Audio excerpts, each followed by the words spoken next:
Hello everyone, or welcome to my stream. How are you feeling today? On my side I'm doing pretty good.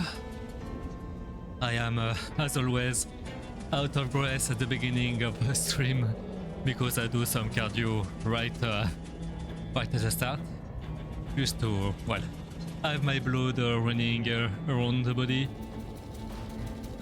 Yeah. What happened since last Tuesday? Not much. I did work on my networking. I was thinking about a lot about the streams, my streaming activities. Well, I don't plan to stop them anytime soon. Actually, I don't think I will stop. I have no plans to stop them at all for now. But I know my limits. I know my actual limits that I'm not that entertaining or stuff like that. But I am okay with that. That is something that I can actually work over time. But it will take a long time to integrate, to learn the skill.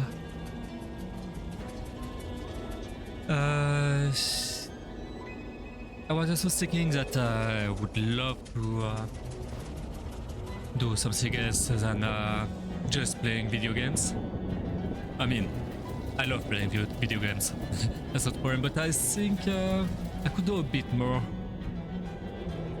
I did told some people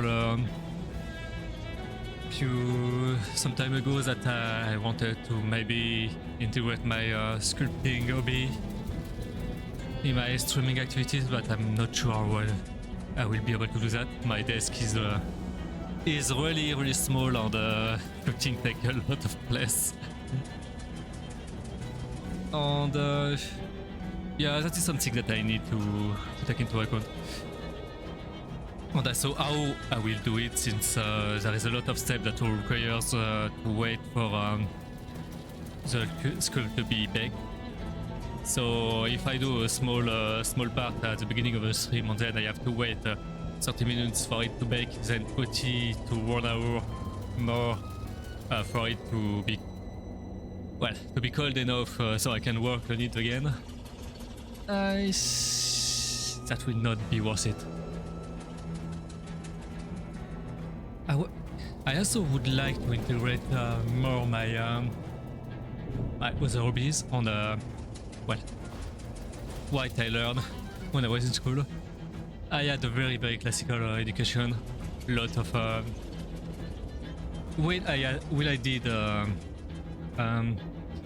IT class for a while, I also did literature, you know, book learning, French, English on the other side.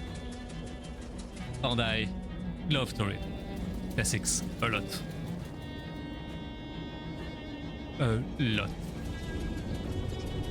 And I would really love to integrate that into my stream some way or another.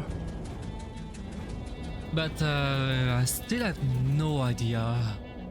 Still have no idea how to do that.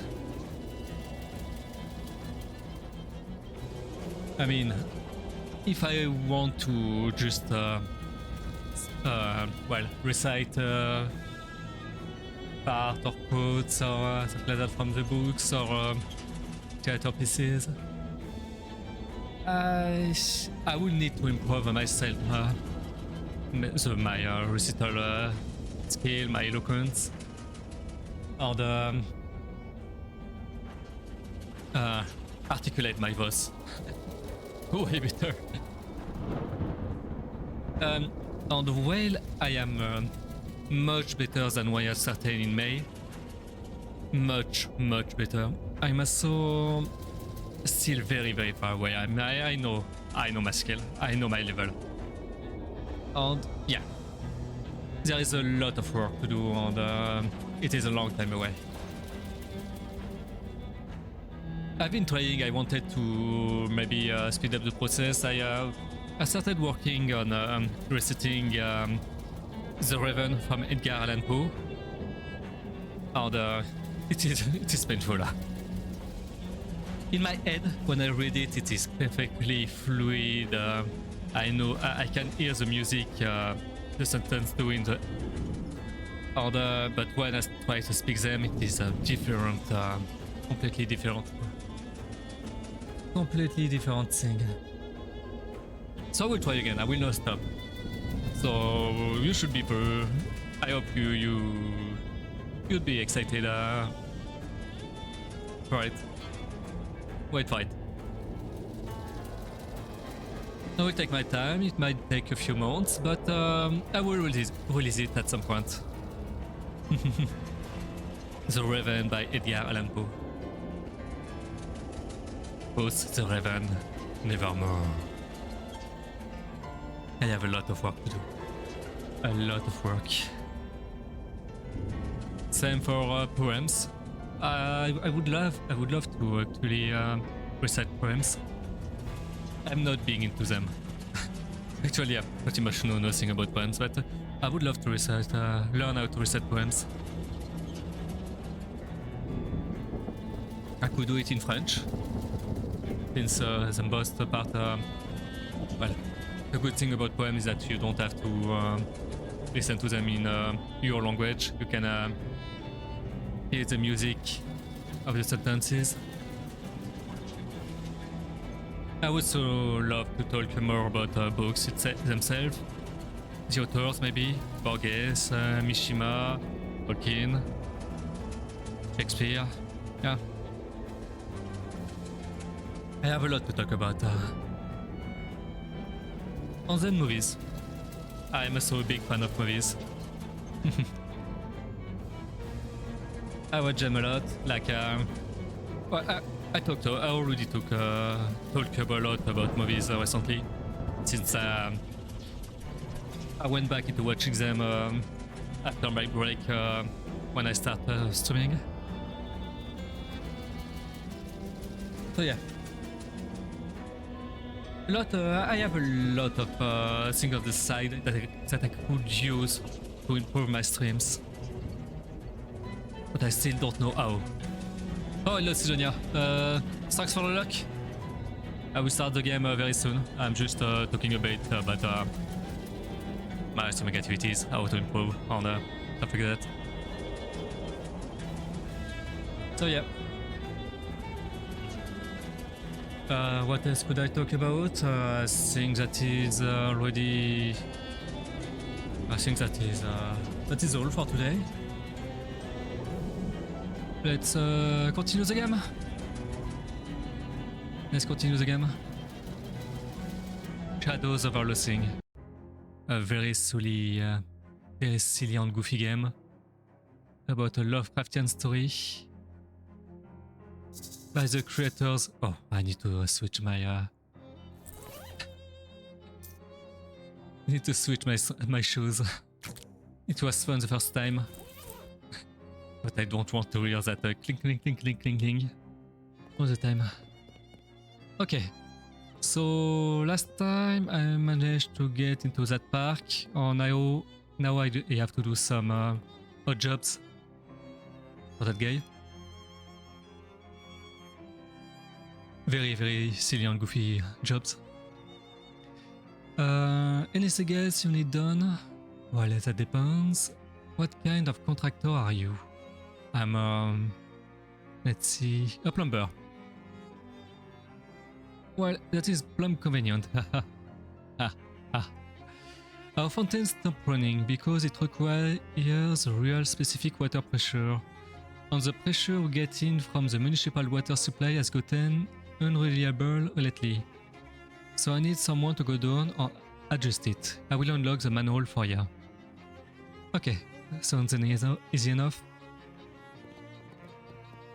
Let's go to the fountain. I think it was this way. It wasn't.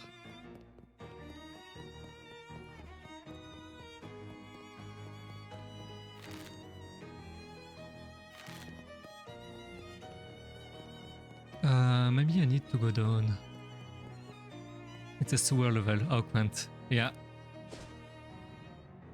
Nope, it's not there. Oh, it is here, okay. There is a little sign, not pictured.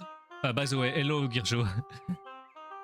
And that says, please don't throw meat in the fountain, it gets real gross. This oboe is really going to tone on that oboe. Oh, I see. Oboe. Hey, mister, can you spare a little meat? Sure. Here you go. His eyes brighten. Thanks again, my man. Leave him to his oboeing. Oboe. Goldthwaite Park. Lepidopterarium, Science Center, Park Entrance, okay. No fishing. It says no fishing. Since there is no water in the fountain, you assume it means no fishing for compliments. Good advice.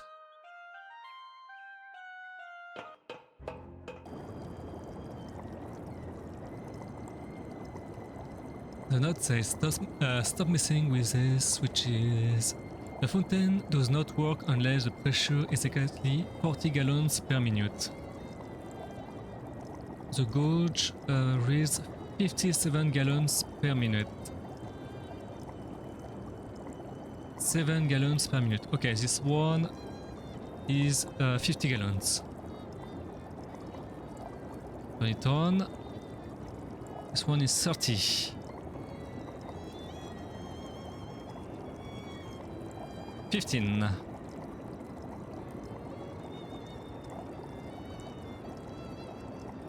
7.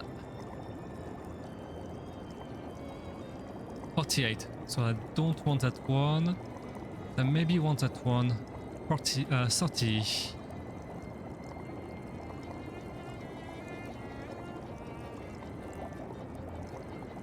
50.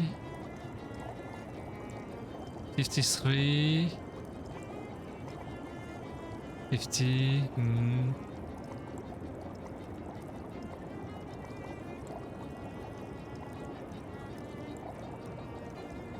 45.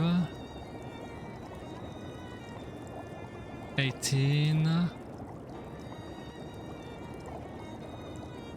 25. 55. I'm brute forcing it. Huh? I don't want to do math. But at the beginning of the stream.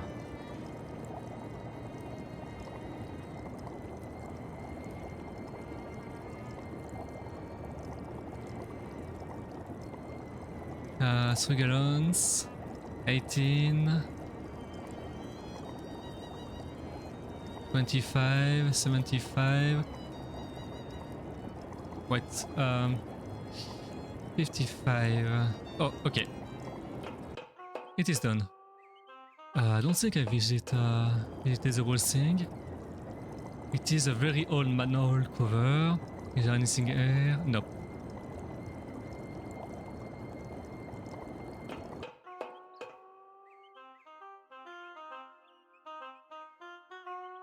It says no fishing. I am definitely fishing here. Fish anyway using fishing rod.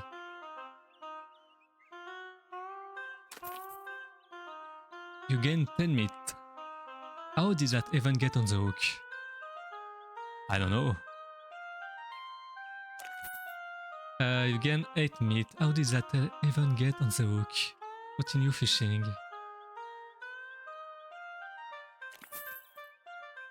It looks like you've got everything that was here. Not too much. Not much, huh? Science Center. Tesla coil. Yep.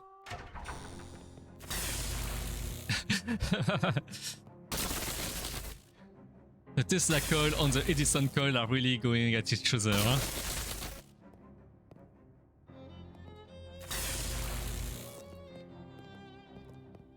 They don't like each other. Check out this gigantic pendulum. You don't trust that pendulum enough to get any closer to it. Explore the wondrous world of alchemy. You don't have any ingredients for mixing potion. Okay. Discover your new favorite rock. There are a lot of rocks in here, and you know the names of every single one of them, since I am a psychogeologist. What do I get? Glowing ooze and long green goo. Perhaps one day the world will be ready for the secret of it. Oh, uranium. Energizing powder, or maybe the stuff in the Teenage Ninja Turtle, you know, the glowing ooze that made the turtle into ninjas. This is a natural energizing compound. Nature speaks in a mysterious way, but not before it has had its coffee. Costly flakes.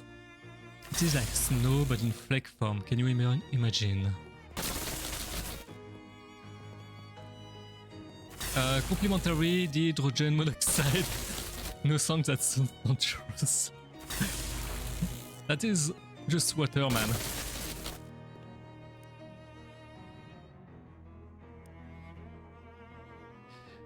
Luminous toes past. +3 cold armor, I want that. Totally.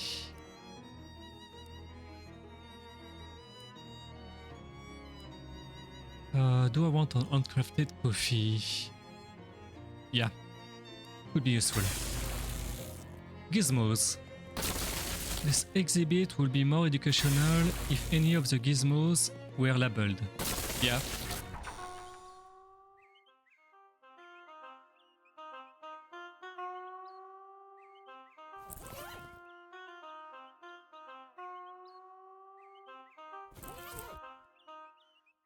What about the well, the butterflies though. The leppy butterflies. And they are some sort of bug monsters. This giant cricket is messing with the water in the bird baths. Attack the cricket. Aggressive giant cricket, 7 HP, lot of muscle.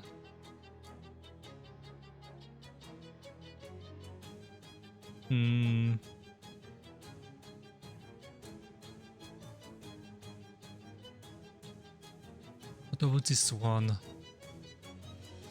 Ooh, I need to deal with that one.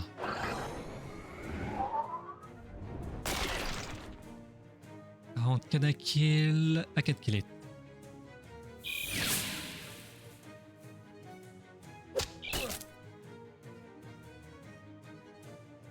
Okay, Gabby, I want you to slap the cricket.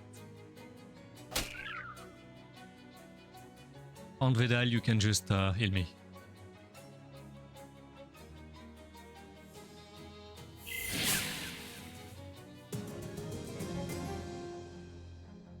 You won. You have successfully exterminated 40% of the giant crickets. Okay.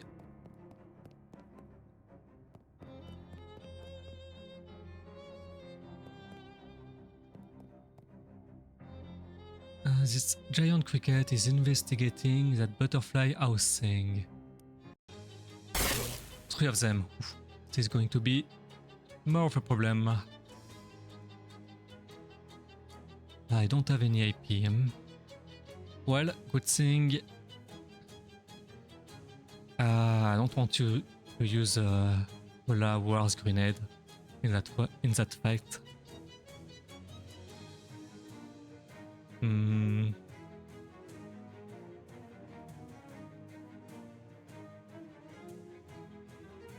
Let's leak the battery.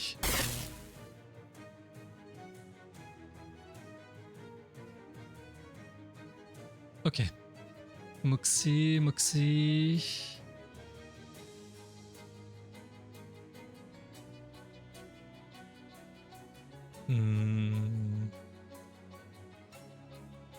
This one is going to attack Vidal, so I don't care about it. It's going to attack me. Oh, this one is going to attack Vidal. So let's kill that one.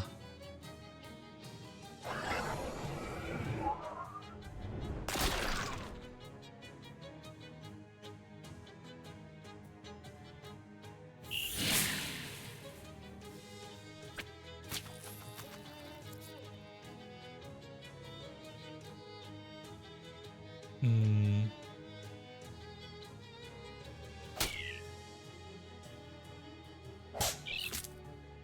Oh no, Vedal is dead.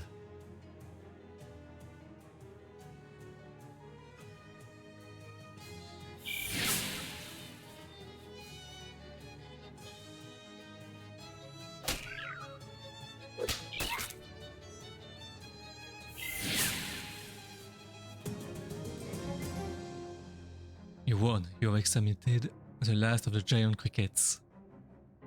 And Vedal has grown stronger.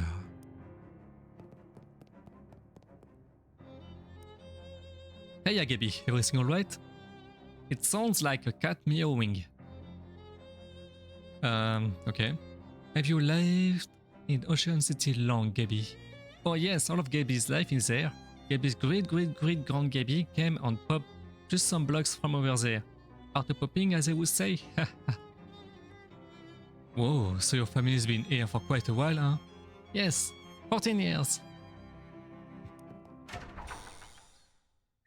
Ah, goblins.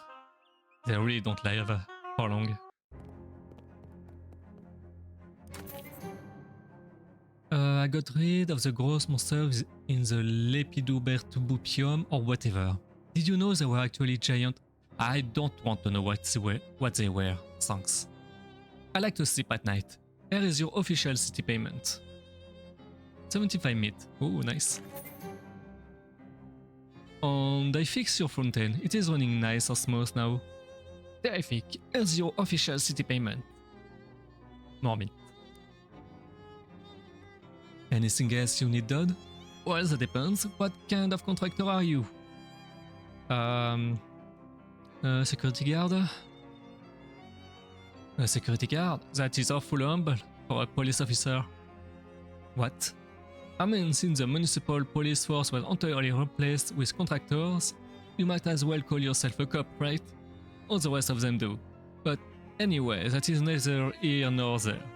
There's the hobo that has been hanging out by the Bark Mountain. I would like you to moving along. Is he causing trouble? No, not as such. Everyone's like him, but busking in the park is against city ordinance. And rules are rules, you know. Well, alright. Okay, man, I need you to go away. You get the hobo's attention. Hey there! I need you to leave the park. You what? Yes, sorry, but the caretaker says you gotta go. There is a city ordinance against busking here, he say. Huh. Funny how that only starts getting on first after I stop giving that bother a cut. Of course, you and I both know only the police can actually run me off what I hear, and you are no flatfoot. This is true.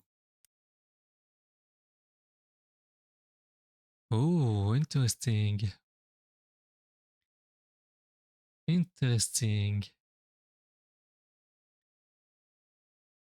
I can use some sort of a cursed answer. And I got a bot. Yeah, I'm going to use a cursed fedora to, well, do that. What? I? Yeah, to Lufthansa. I don't feel well. I have to get out of here. He hastily grabs his position and runs away. A wave of nausea nearly knocks you over and black spots swim in your vision. Check it off.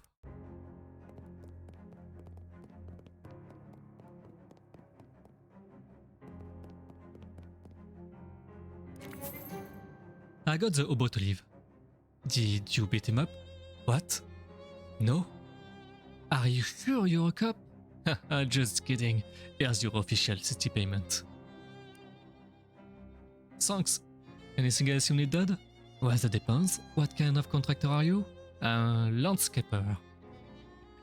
Perfect. Our carnivorous plant exhibition in the botanical gardens has gone out of control. When you say out of control, as in, this is less a job for pruning shears and more for a baseball bat with nail on it. Well, I'll get right on that.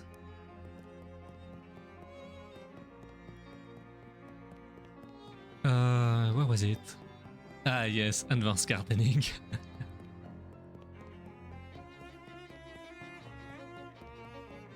Oh.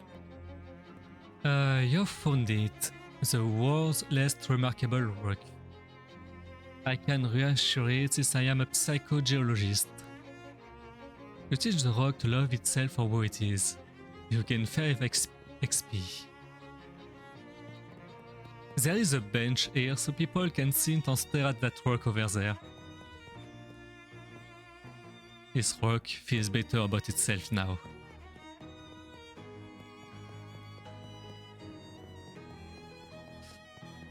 I can probably level up now. I have 50 XP.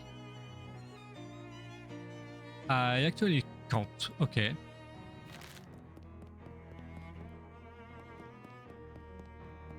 Oh, here it is. The caretaker unlocks the door for you.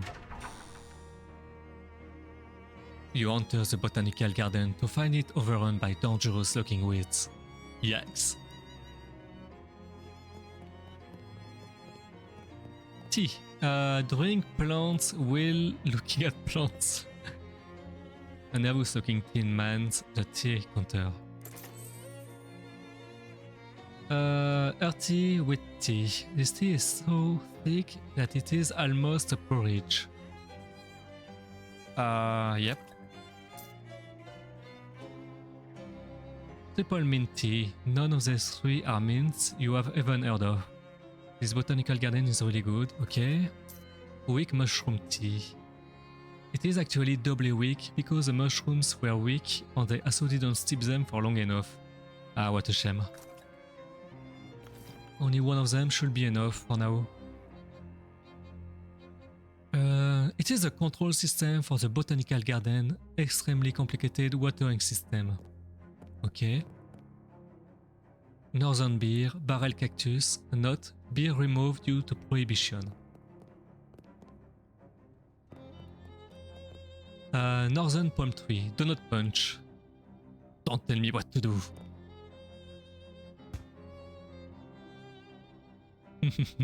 Ouch. Plains sword leaf. There is a really sharp stalk of it that you could probably take if you were careful.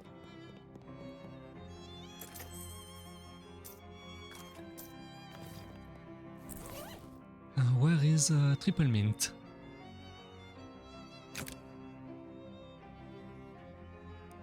Okay. You drink the tea. The astringent mint oils dissolve all the bacteria that used to live in your mouth. You gain on effect mint tea. Plus 1 moxie. Okay, now I need something that had a bit more moxie. Maybe an accessory? Nope. Weapons? Nope. Nope. Hmm.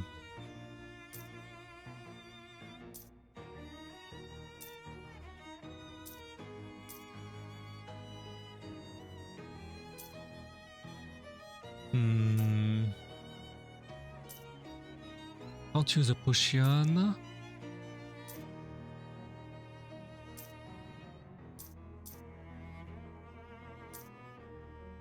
Ah, this is a bit bad. I had expected to have at least... or maybe... Hey.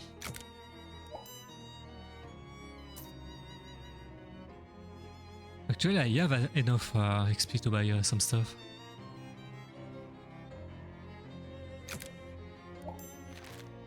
Okay. Let's grab the sword leaf. You got an item, sword leaf sword. Deal your moxie plus 2 physical damage and cause 1 bleeding.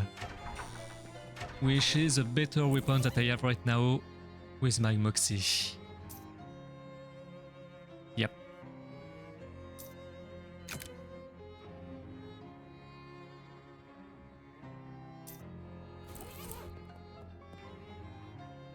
Whoa, those plants do not look like they belong there. Like them.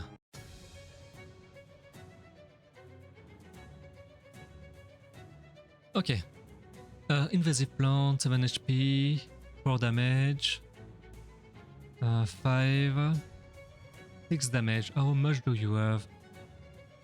Gabby, how much? 15. So I probably should save myself. Let's whip at the invasive plant. But before that,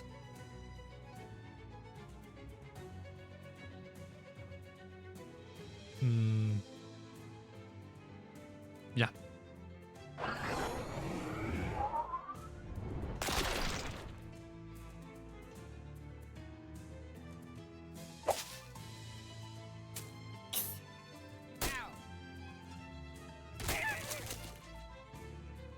Okay, Gabby, you kill that one.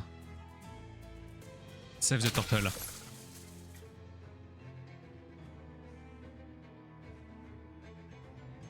Okay.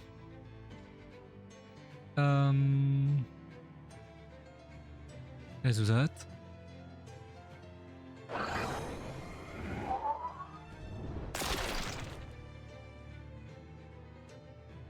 Whip.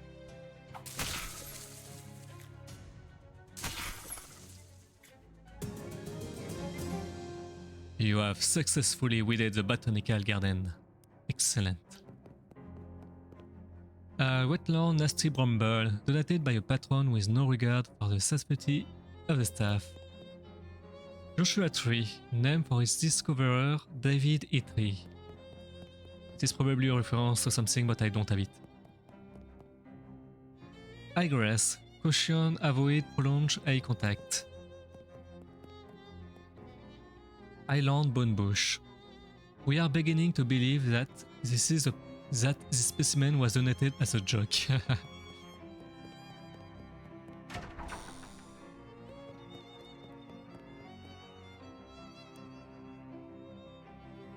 Ooh. Presented to Causeway Park, November 13, 1922, by Margaret Ocean City Comptroller. A few of my favorite pointy rocks. Looks like part of the scene has been graffitied. I see. I dealt with your botanical uprising. Well, good. Here's your official city payment. Thanks. The groundskeeper smiles at you. Thanks for all the help. For all the way. Thanks for all the help. Causeway Park looking shipshape. Thanks to you. Here, take this for your trouble. It's been in the lost and found for years. If whoever lost it was gonna find it, they would have found it by now. You got an item, cheese grater ring. This is a perfect ring for people who want to accentuate a salad without having to make an extra trip to the utensil drawer. Amazon missile, this 2 additional damage, that is very good. Very good for me.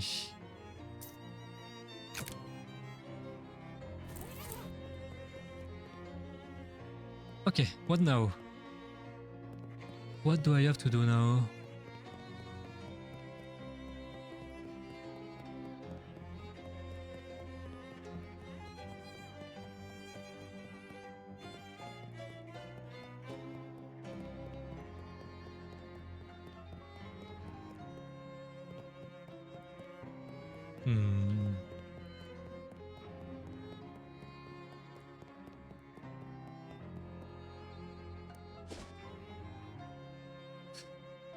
The fish factory, I'm not good enough to do it. Let's wander around. A bedraggled hobo shuffles up to you with his hat in his hands. Excuse me, mister, don't mean to trouble here. My name's Pickers Goodman, and I was wondering if you might have any meat you could spare? Just for meat for a cup of joe to warm those old bones.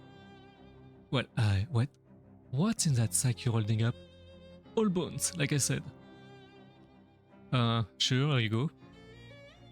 Thank you kindly, mister. You're a real saint. So yeah. No problem, bye.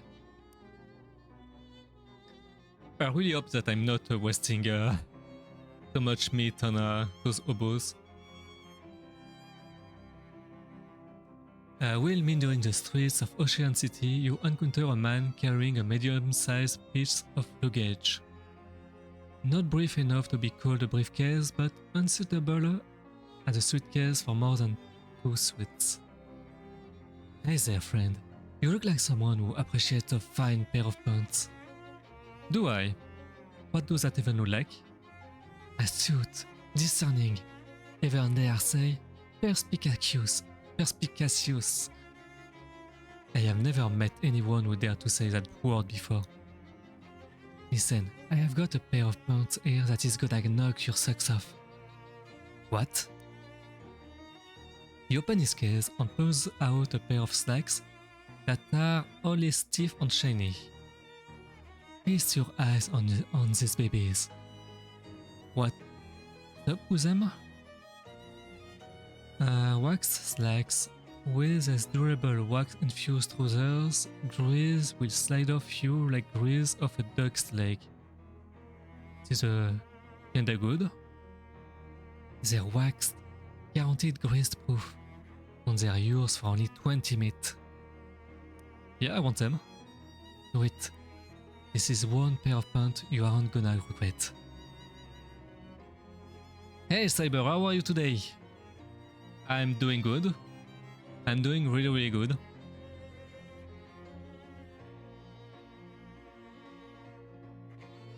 So yeah, I'm back into Shadows overloading. Phew, and that is my run for the months dealt with. Thanks, pal. Mrs. Brewster is a real stickler. Migrate decided to not cook on the earth. Poor pizza? Poor pizzas?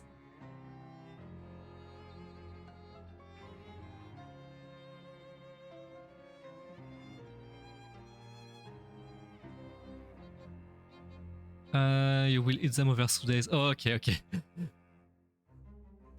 You got me a bit scared there.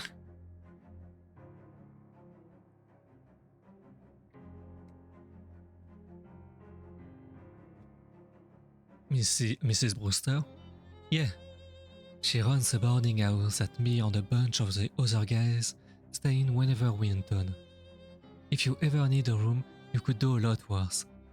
Location unlocked, Mrs. Brewster, home for traveling salesman. I have a room, maybe I will check it out. Okay, let's go visit it. You encounter a hobo who is sauntering down the sidewalk with a bindle over his shoulder, whistling a jaunty tune. Well, hey there, fella, aren't you Val? I'm Lonnie Goodman. Hi? How did you know my name? Oh, we hobos are a tiny little community. When someone's been helping us out, word gets around. Well, that's nice. A little creepy, but nice and balanced. Why don't you come visit our camp? We would be glad to have you. I got tired of cooking on dishes, and I've got a paycheck yesterday, and it is Friday, so why not? Yeah, that is understandable. You did say yesterday that, or was it Chartis? About the whole chore stuff, adulting on your stream, you know? The never-ending chores.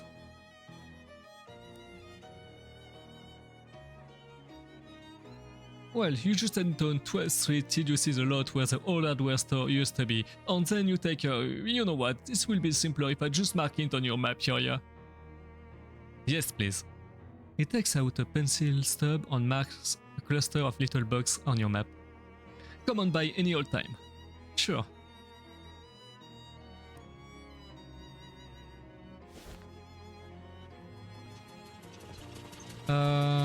Actually, I think I will go to the hobo camp first.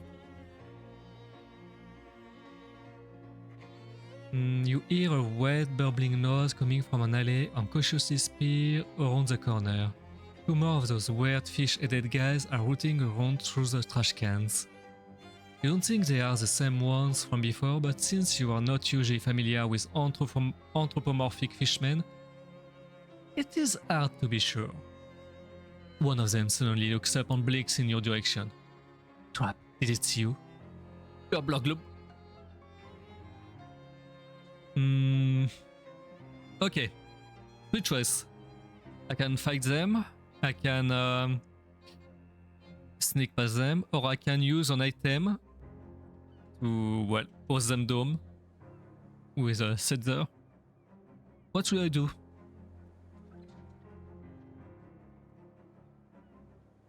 Ah yeah, Chartis and I were cursed with a surf. Curse for real.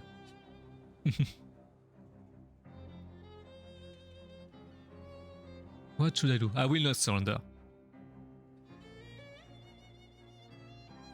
What should I do?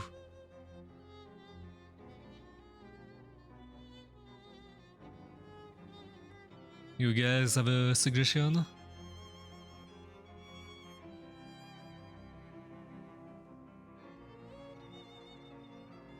Fighting them will be, well, it's going to be a fight, but those two of those, I don't know.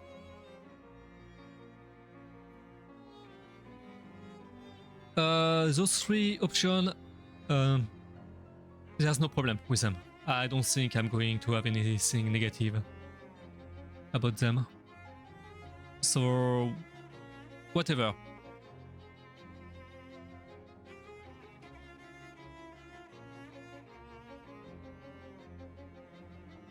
Actually, I think I will use the last one. You quickly give the setzer bottle a shake and spray it at the fishman, who react with equal part startlement and delight. This moment of surprise is all you need to skedaddle out of there. You gain 3 XP. 3 XP for an item? I'm not sure. This is as cozy and inviting as it's possible for a barrel of burning garbage to be. Warm your hands. Ah, that is nice. You get an effect, warm hands. Plus 3 cold armor. Nice. That is actually a huge bonus.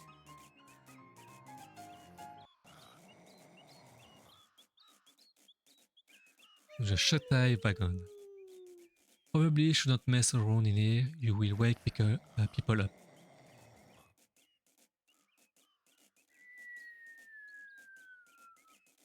Shh, they are sleeping.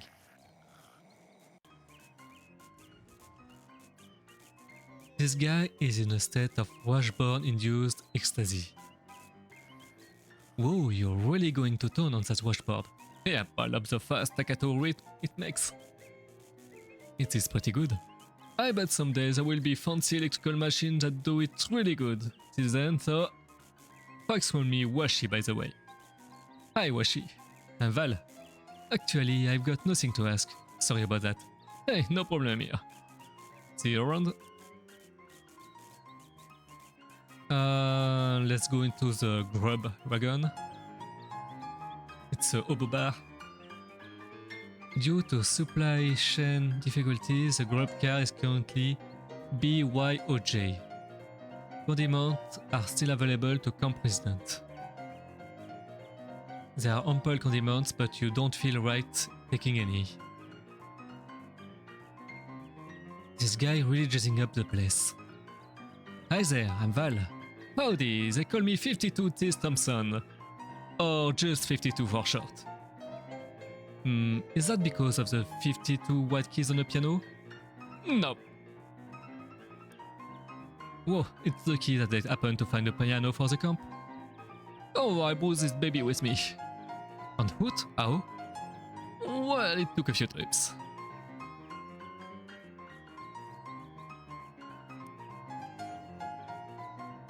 Hello again, got any request? What you're playing right now is pretty great, let's stick it with that. You got it.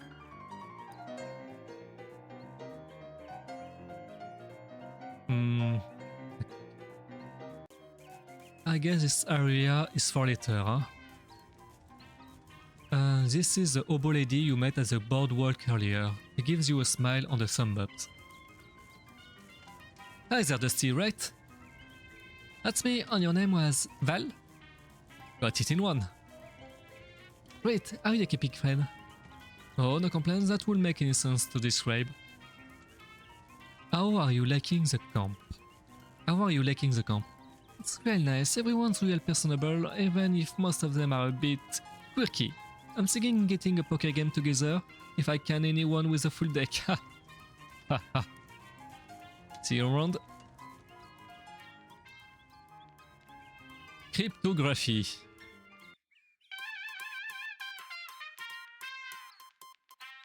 A bewildering array of partially redacted nonsense. The one thing these notebooks have in common is that you do not understand any of them. Whoa, you haven't seen one of these in ages. Whatever it is.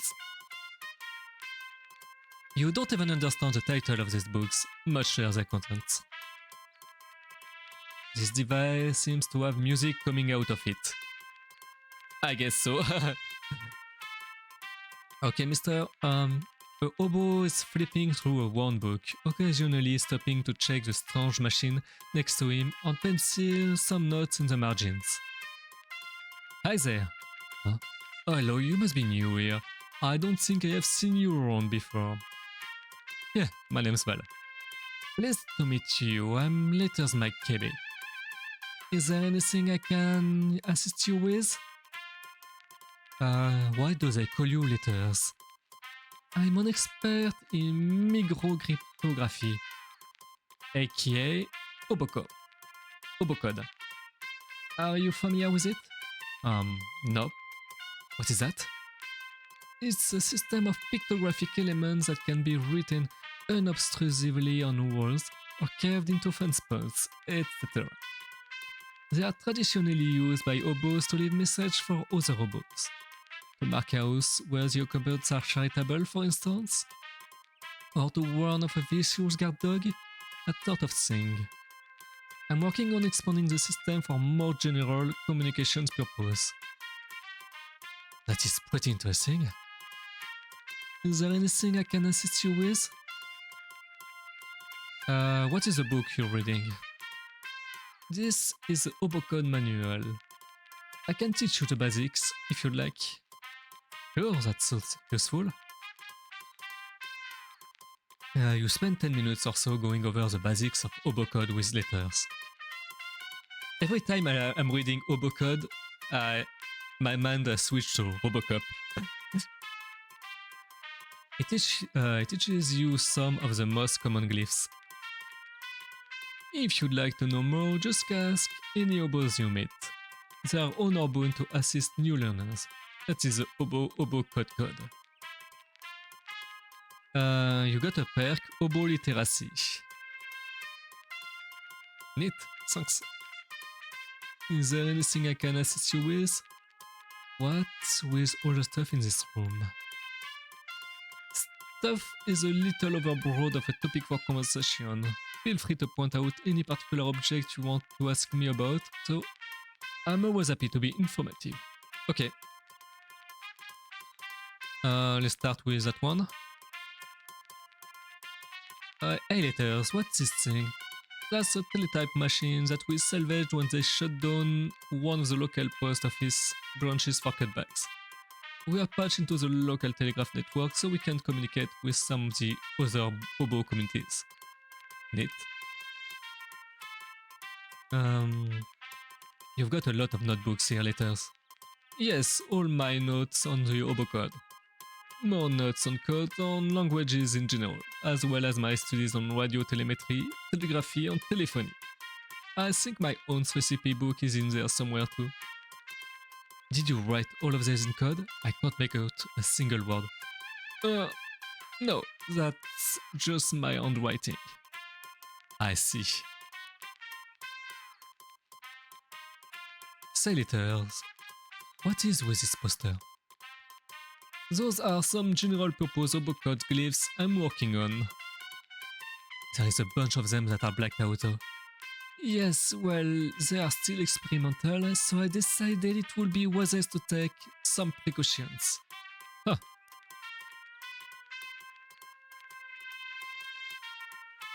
What are all those books? Manuals for various types of codes and ciphers. Wegener Beaufort, treatises on several variations of columnar transposition, the classic Mormon jigsaw, German mix-up code, and so on. Interesting. There is a few books on all pictographic languages in there too. Fascinating stuff. Well, it's all great to me. Hey letters, what's this contraption? That's just a radio. Oh, right.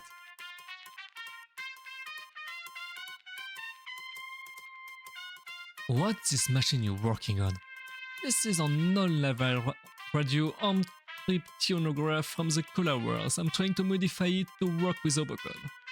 That sounds hard. Yes, it wasn't designed to handle a pictographic writing system, that's for certain. But if I can get it to work, it should be very secure. This is some heavy-duty equipment. Between this and the teletype machine, this is some heavy-duty equipment you got there. Yes, well, I'm not at liberty to discuss it in detail, you understand?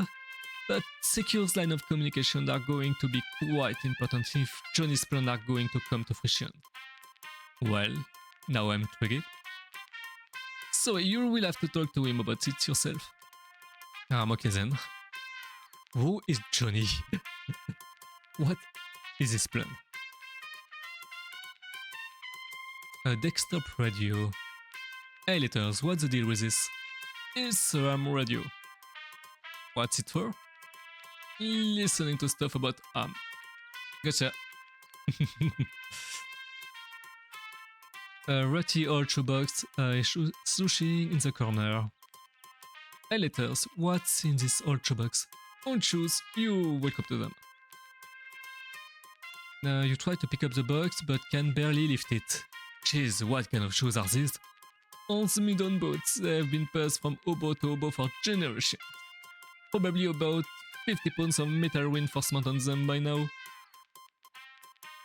Heavy boots, these boots have been reinforced without regard for ergonomics. Weight your feet down. Let's see.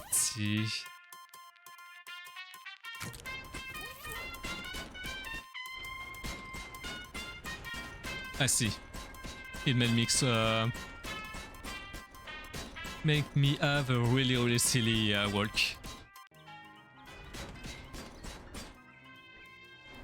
By the way, in the first game there was a book where you can learn a perk that makes you have a silly walk. And it is very silly. Too bad that you can't get it here. This is the oboe lady that you haven't met yet. Hello there. Well, hello there, dearie. I don't believe we've been introduced. I'm Veronica. Hi, I'm Val. Can I offer you a cup of tea? It's homegrown, so to speak. You found tea leaves around here? Just about any leaves can be tea leaves with the right attitude. I'm fine. Thank you, though. I like your hat. Why, thank you. I grew it myself. The flowers? The one thing, I'm trying to grow some socks as well, but they're much trickier. I can imagine. Can you teach me any Obocode? Certainly, dear. In fact, I still have my notes from when I was learning it myself.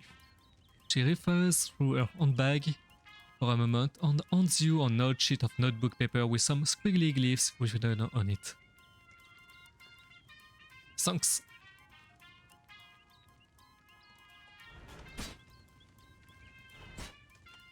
This oboe is wearing a handmade tinfoil crown. Hello there, you must be the Oboe King? The crown gave it away, I presume. Yep. Well, you are absolutely correct, I am the Oboe King. Though, to foster a more familiar air, I permit my subject to call me Johnny. Nice to meet you, Johnny, I'm Val. What can I do for you, Val? I've got a question. Where are you from? Hoboken. Of course you are. And where is Hoboken? Letters said you are working on some kind of secret plan. Oh, did he? He won't say what it was though. Certainly not, that information is mine alone to divulge. So, will you divulge? You are practically a stranger here. I apologize, but I cannot jeopardize operational security. Shucks. Can you teach me some Obo code? Yes, according to the Obo code, I am obliged to assist. But first, let me test you. Convince me of your worthiness and I will grant you a boon. Or I can use my cursed fedora to unleash some Lovecraftian mind power on him. Okay.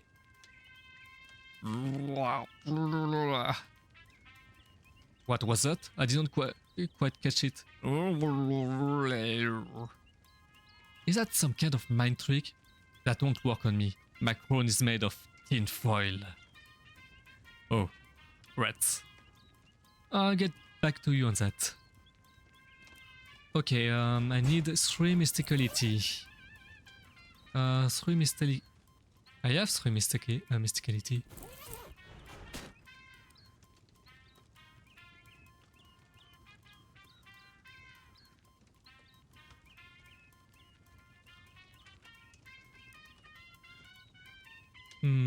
I think I'm missing maybe a perk. Yep, I need that perk, and I need 20 XP.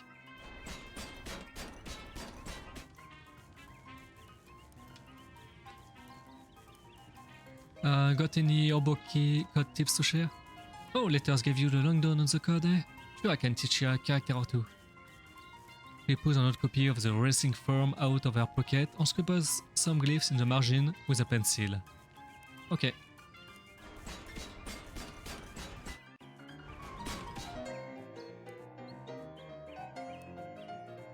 Do you know any Obo code you could teach me? Sure thing. This one here means arpeggio. Those 2 pointing ones are crescendo and decrescendo. And this one here is a treble key. Really useful, huh? What about you? Hey Awashi. Hey Aval, how's it going? Do you know any Obo code you could teach me? Sure, I know the word washboard and some words that kinda describe the sounds a washboard makes. But they aren't really useful as actual words. It teaches them to you anyway. Thanks.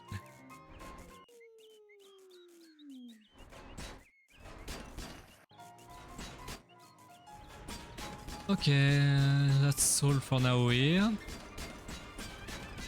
How do I leave the place? Okay. So let's go to Mrs. Brewster this time. Or a pebble next to the sidewalk catches your eye. Using that exact same eye, you determine that it is no ordinary pebble. It's a petrified espresso bean. Turn it up. You grab the bean and crush it in no powder. Take that bean. Hey, it's a message in Obo code. Translate it. The code says, nice lady, but she only likes salesmen. Well, not super useful to a non-Obo, but at least you got some translation practice. A big XP. Nice. They are called tulips, but in this case, there are 3 of them. Oh, 2 lips. Okay, I see. So there are 3 lips. The rocks in the planter have accumulated quite a bit of grease. Must be because of their proximity to salesmen. Sorted grease. You can tell that it was used for something horrible.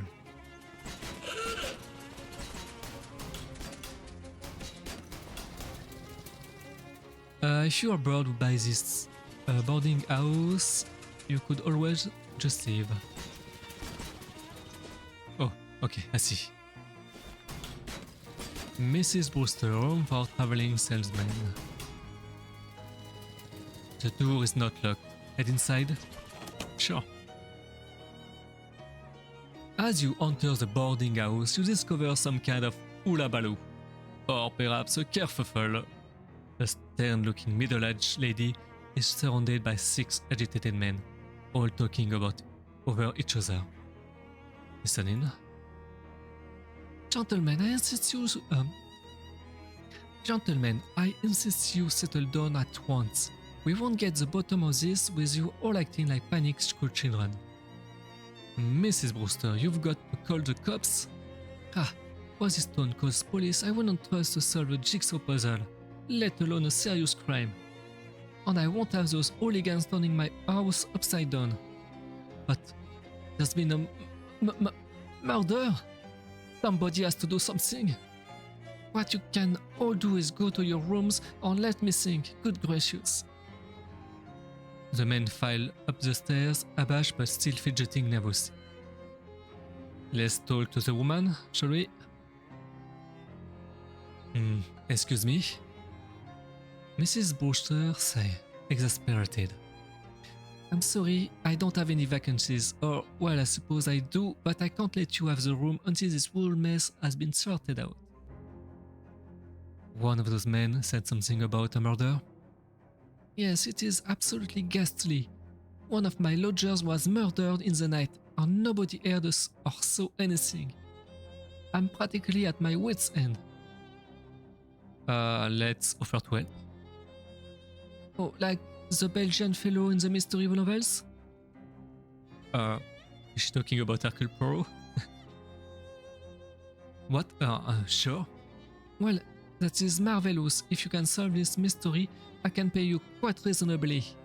Okay, it's a deal. Thanks goodness. What can you tell me about the victim? He was a traveling salesman. All my lodgers are traveling salesmen.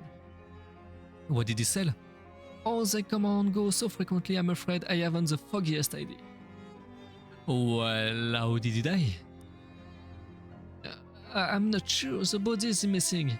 Look, you would better just go and have a look for yourself. He was in 3C. I locked the door so that no one will mess around there. Key to room 3C. Alright.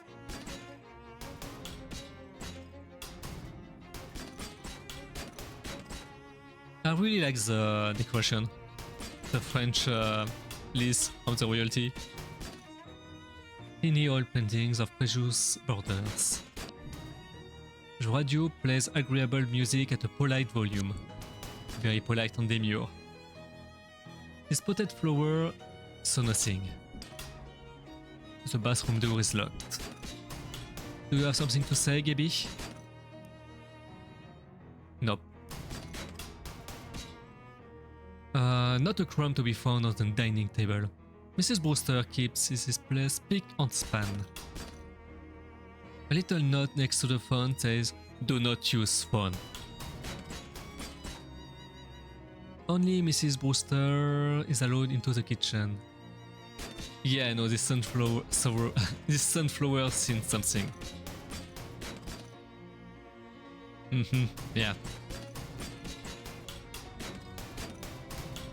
Let's go up. And let's take the boot out, away.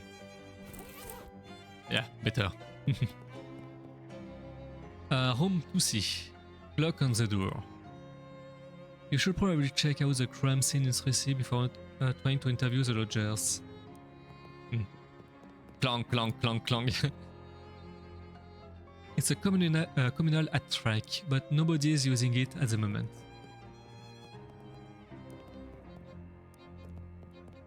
Let's go up. Oh, what is that? Some high-heeled shoes have been carelessly left in the hallway. You're not sure which aspect of this would upset Mrs. Brewster the most. They will be safer with you. Extra high heel. Make your step higher. Well, I needed new shoes. Not bad. I like it. Pretty funny. What about those flowers? The two pointy leafed plants are holding the frondy one hostages. Can I free the frondy one?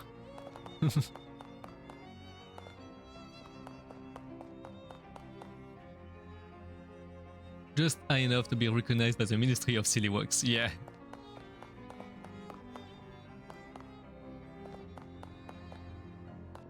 In the west of Loathing, the first game, there was a way of walking that was just rolling on the ground, or on another one that was making the worm. Crawling like a worm. That was also pretty funny.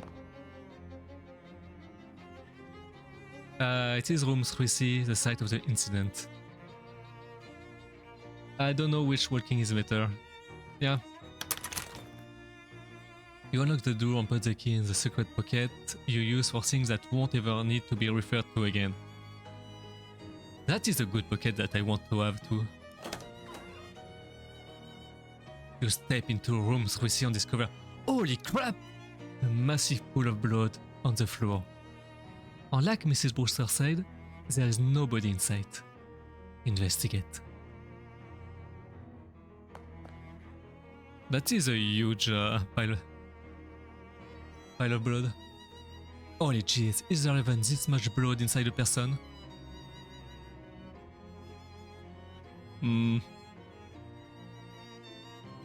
Okay, let's fish, I guess. Is the pool of blood? Is the pool? Nothing. Must be shallower than it looks. Ah, too bad. Nothing interesting about the bed, except that it is next to a massive pool of blood. The window's locked, so the killer must have come from inside the house. The wardrobe is locked, huh? An ordinary wash basin, no clues here. There is also a mirror. Check yourself for clues. Let's fish before.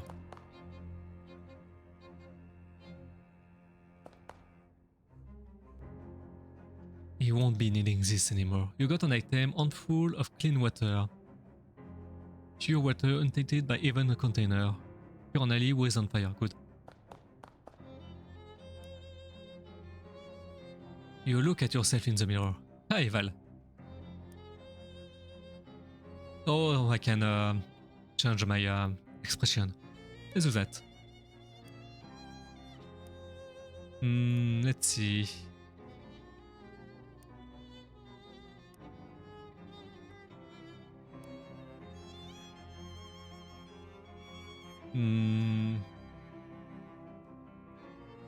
I think I will go with closed eyes. At least for a while.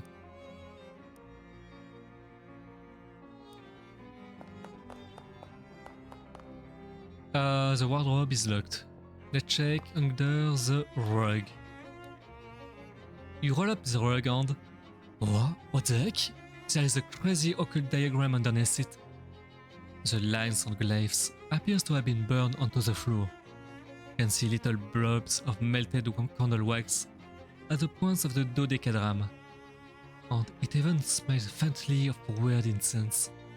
Was this some kind of ritual killing? Right, like a regular all murder wasn't enough. A creepy occult ritual circle, there is little blob of old candle wax on it and everything. But I can't do anything about it, huh?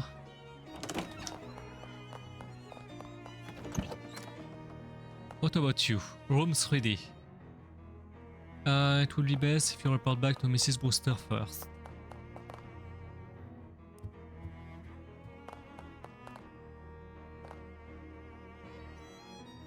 I was half expecting to fish out of hat.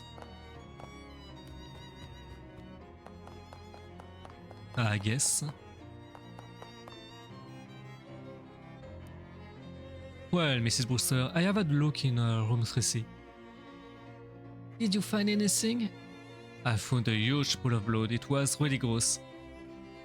Did you find anything else? Yes, actually. An occult ritual circle. What?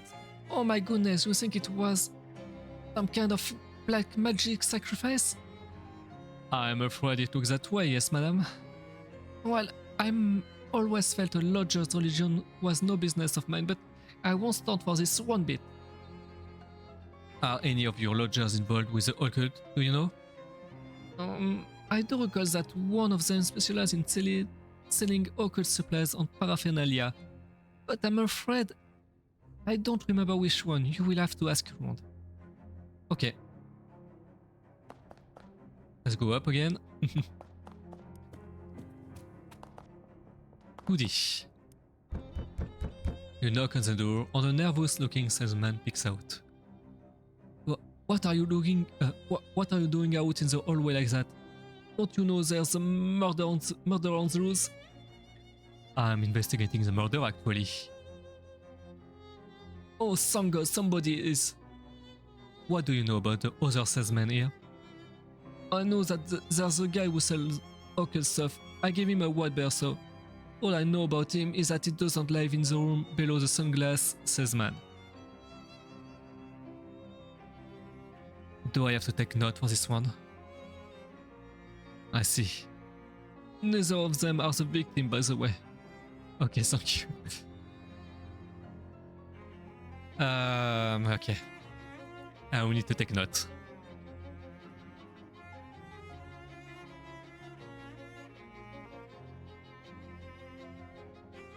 Okay.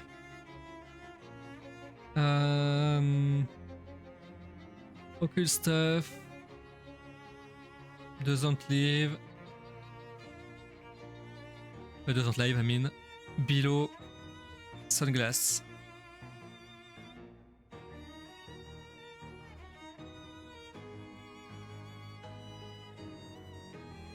Sunglasses and occult are not victim.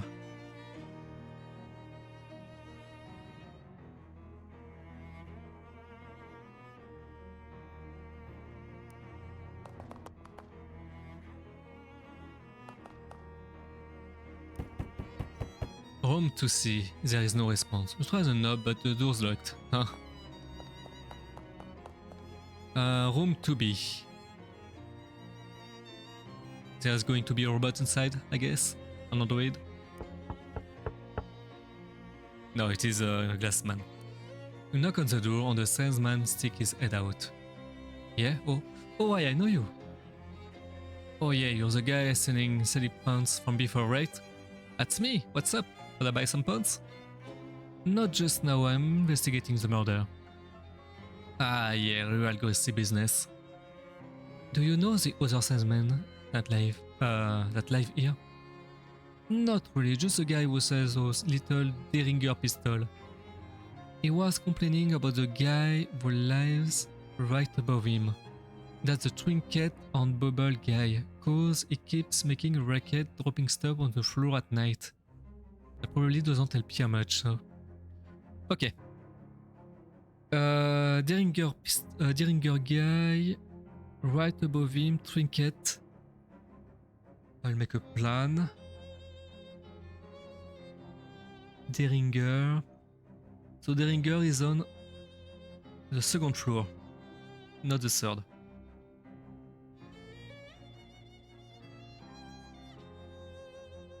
And trinket.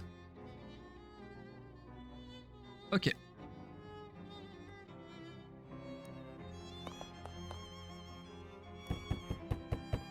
You knock on the door. Who's there? I'm not opening this door with a killer on the loose. I'm investigating the murder. Do you have any information that would help? There is a salesman who specializes in occult stuff. That seems pretty suspicious to me. Which room is he in? I'm not sure, but it isn't the one above me. It doesn't live at the same end of the room as the victim either. Okay. The victim was here. I think that guy is Derringer. The guy who sent the pistol. Victim is here. Occult is not here.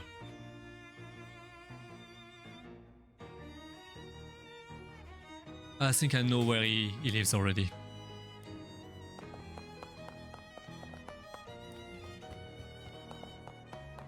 By deduction, he should be living here.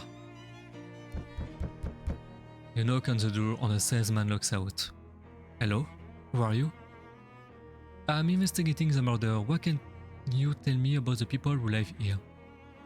Well, I pretty much keep to myself. All I know about the other salesman is that the one who sells jokes and bad gags isn't the one who lives next to the one who lives above the one who sells brooches. What? Nothing, thanks.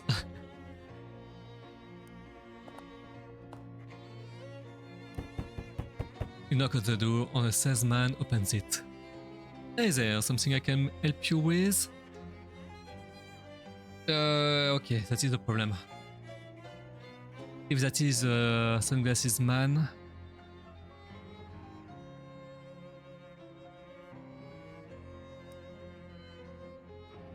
Okay, sunglasses... Live here. Victim... I'm making a map. Occult... sunglasses doesn't live below occult.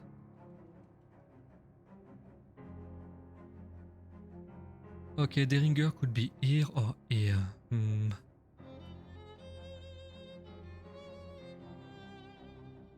I don't really know any of these guys. There is a fella that sells jokes and gags somewhere on this floor, I think. And there is a guy that says pant, but all I can tell you about him is that he isn't the guy right below me, sorry. No problem, thanks. Okay, let's check again the guy who sells pants. Is that guy, okay. Pants. So Deringer should be here. And Trinket should be here. Okay. That guy was... We don't know. Okay.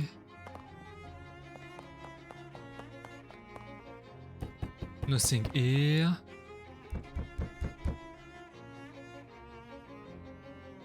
Knock on the door. Ah, Deringer's. Okay, Deringer is good.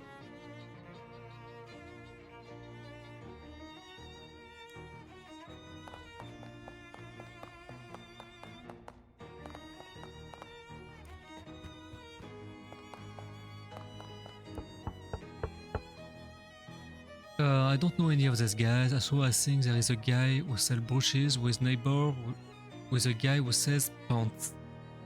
Brooches should be here, I guess.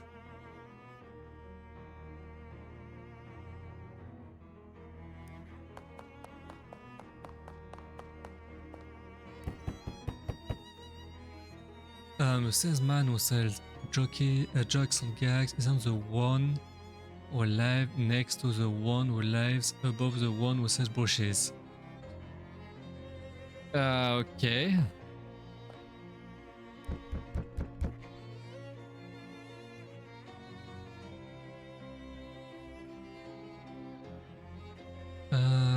Jokes and guys seller who lives on the Pantocad doesn't live in the root. Okay, so the jokes should be here.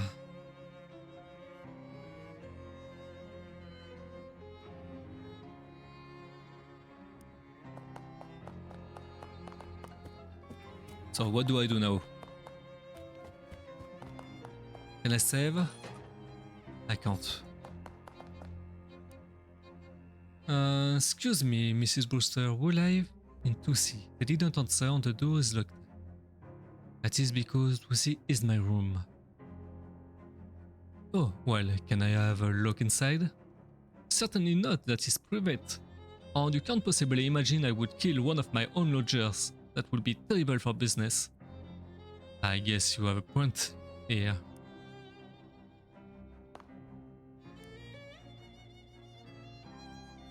Well, I figured out who the occultist is. Are you certain you know which one he is? I won't have you accusing the wrong fellow.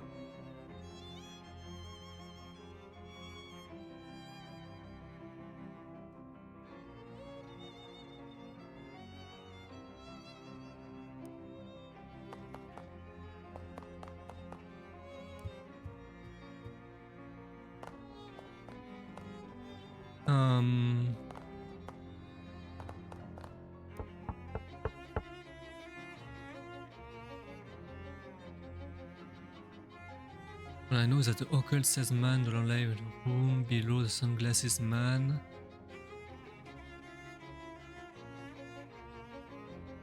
Okay, occult salesman doesn't lie in the room below the sunglasses, so it's not that guy.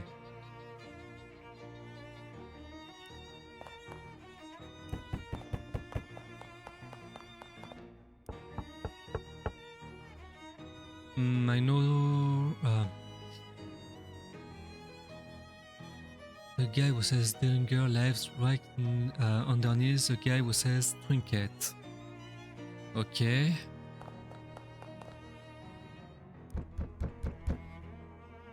The guy who says occult stuff doesn't live above me.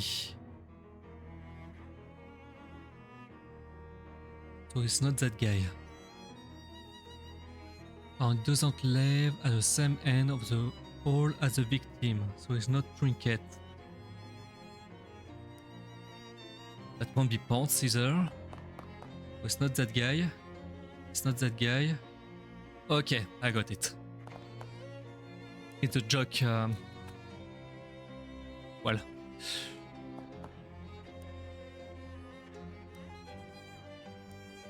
If I'm wrong, well, that's going to be a problem. Yeah, I'm pretty sure. Alright, should we gather everyone together at the scene of the crime so you can do a dramatic reveal like in the novels? Sure if you want. I must say, this whole murder business is simply dreadful, but it is the most interesting thing to happen here in years.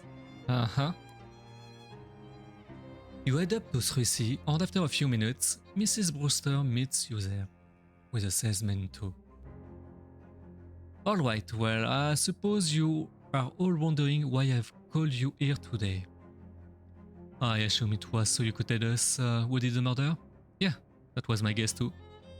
Right, hey.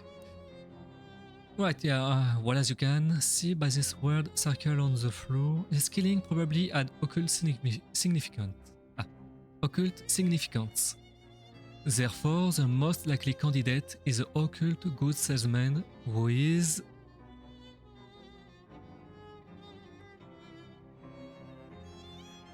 Scribby. What? No, I mean, yes, I do say occult supplies, but that is not even one of my circles. Are you actually accusing me of murder? I think you are the only likely candidate.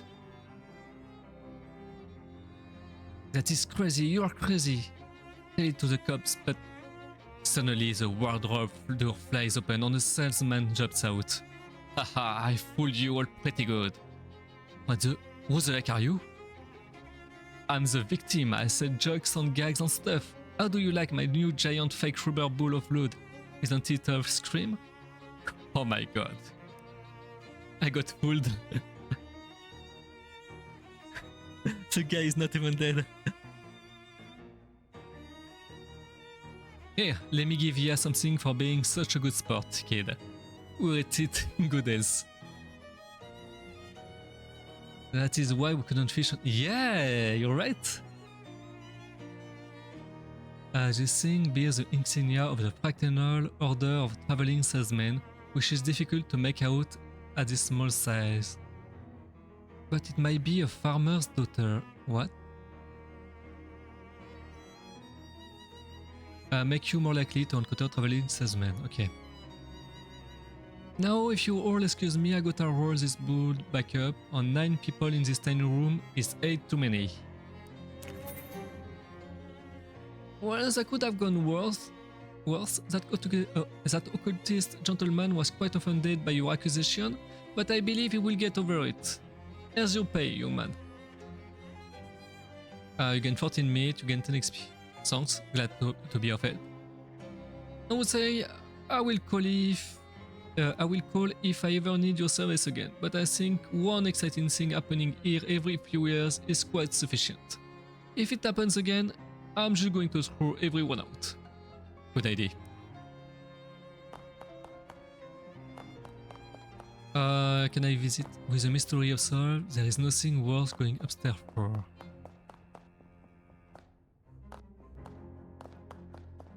Okay.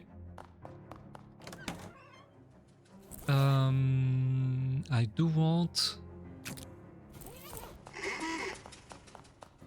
to meet a bit more salesmen. A thin, nervous-looking man in a suit stops you. Excuse me, sir. Do you fear for your safety in this dangerous city full of hoodlums and criminals? Well, I didn't until you say that. I ain't afraid of anything less of all this. I carry 3 spare change of underwear and I've already used one today. Friend, I think I have a much more convenient solution to your problems. Oh, I see. Okay, what are you selling? He holds up a small case and opens it, displaying a selection of the tiniest pistol you've ever seen. The ringers. Wish one of these up your sleeve, in your sock, or wherever you can think to hide it. Personal self-defense is right at your fingertips. Are concealed pistol legal in this state? What? Probably? Sure. How much? Moxie plus 2. No. Alright, well, if you get murdered, don't come crying to me, unless it's to buy you drink. We are lucky we got the choose then, otherwise we will have lost them forever, yeah. You hear the ringing of cathedral bell and turn to see their source. Unsurprisingly, it is a cathedral, unless you are just naturally surprised by cathedral. They are so big and pointy, and could be hiding around any corner.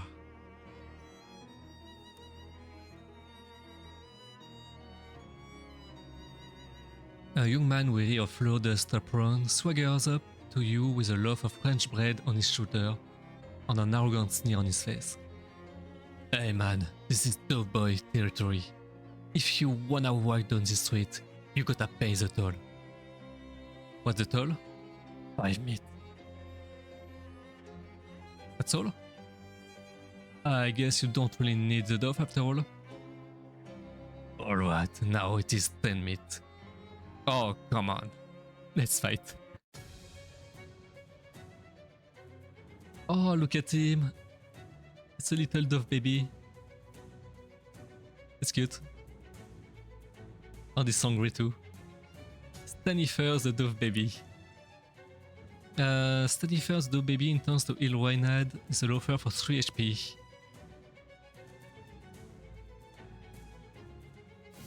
Tries to work for 2. What? No, he's dead. Whip.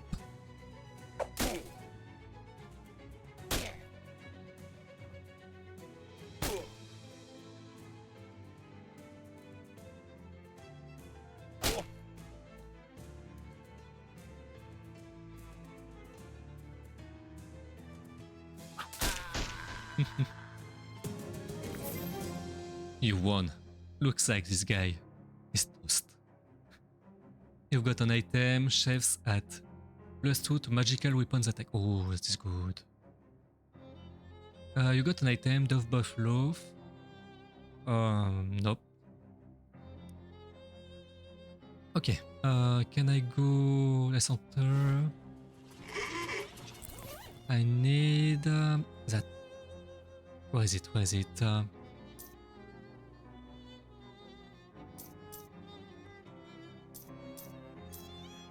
Wait, what?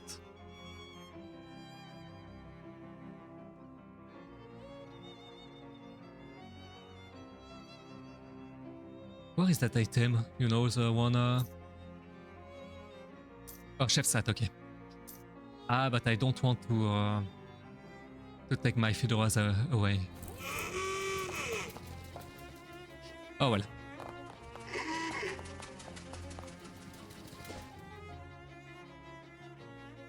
I'll use it when I go to a bigger fight. But for now, I prefer having my fedora just for the, you know, the options to have a Lovecraftian choice. On your way to wherever you run into a cool guy wearing some cool sunglasses, pointing towards the avenue. Hey baby, what's happening? Hi? I can see you dig the shades. You got good taste. What's a what? You like my sunglasses? Oh, gotcha. I don't think anyone calls them shades for at least another 20 years though. I pride myself on being on the cutting edge. He flips open his coat, showing you rows of sunglasses inside. Care to buy yourself a pair? Or you only 25 minutes? This one Moxie, yeah, that is not bad. Now that is what I like to hear. He takes your mate and expertly selects the best pair of sunglasses for you from the lining of his coat. Looking good, baby. Nice doing business with ya.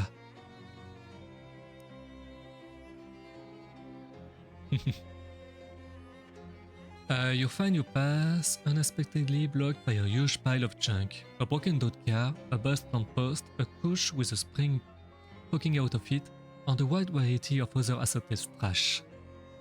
Please, what happened here? Oh, Gabby has memory of it. There was an accident a coupling of weeks ago. That car had a tire break and smashed on the lamppost. That explains the car and lamppost, but why are they still here? And what is with all this other junk? City trash takeawayers are all contractors now, and who wanted to pay for it? Nobody. So the car was there, and people put junk there because that is a place where junk is. Well, I guess we go around it. No, not in the street, that's dangerous. Look at that lamppost for what a car can do. Well, sure, but the traffic isn't bad right now, and it's not any problem. Gabby starts picking up junk and stacking it out of the way, clearing a path through the middle of the pile.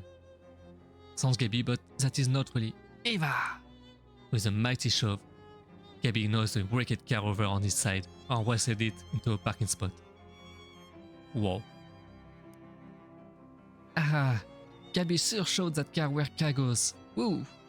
Gabby's muscle increased by 1. Oh, that is a level 1, a level up discussion, okay. Event. Yeah, if this antics thing doesn't work out, you could get a job threatening to park people's car for them.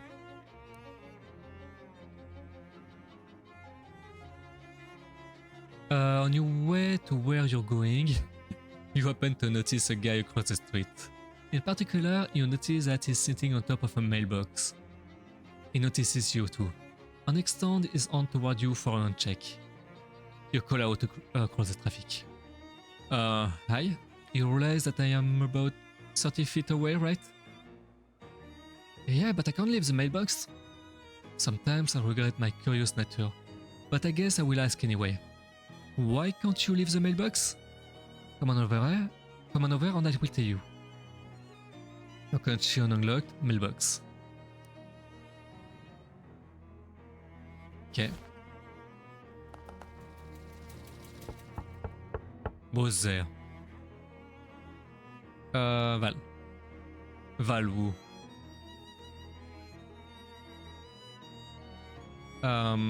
Valdons. Sorry, I don't know anyone named Valdons. Okay. There's a mailbox here with a guy sitting on top of him. The guy reaches down from his perch to shake your hand. Hi, I'm Marvin. Hi Marvin, I'm Val. What are you doing up here? A stunt? A stunt? It doesn't seem particularly stunty. You're just sitting there? Yeah, but I've been sitting here for... He looks at his watch. 7 months, 15 days, 9 hours and 41 minutes. Why? Why? It's a stunt. Okay, but are you protesting something or trying to attract attention to some kind of cause? Nope. Do you have money riding on this? Is it for a bet or a contest? Nope. I feel like you don't really get the concept of a stunt. I guess not. Say, would you mind helping me out with something? Sure, what's up? I've mainly been eating snackle cakes while I've been up here and I'm out. Can you go grab some more for me? Cycle cakes, huh? Are you serious? I'll meet there on acquired test. And I guess nobody other than you wanted to acquire the taste of powdered milk mixed with sawdust with a nest in it. Because Snickle Mills went out of business years ago. Yeah, but the shelf life on those things is incredible. It's what makes them so good for stunt rations. I've got my supply from Hiram's grocery down the street. Could you go pick me up some more? Okay. I guess. Was there? Valwu, Valdons. Sorry, I don't know anyone named Valdons. Okay. What about you?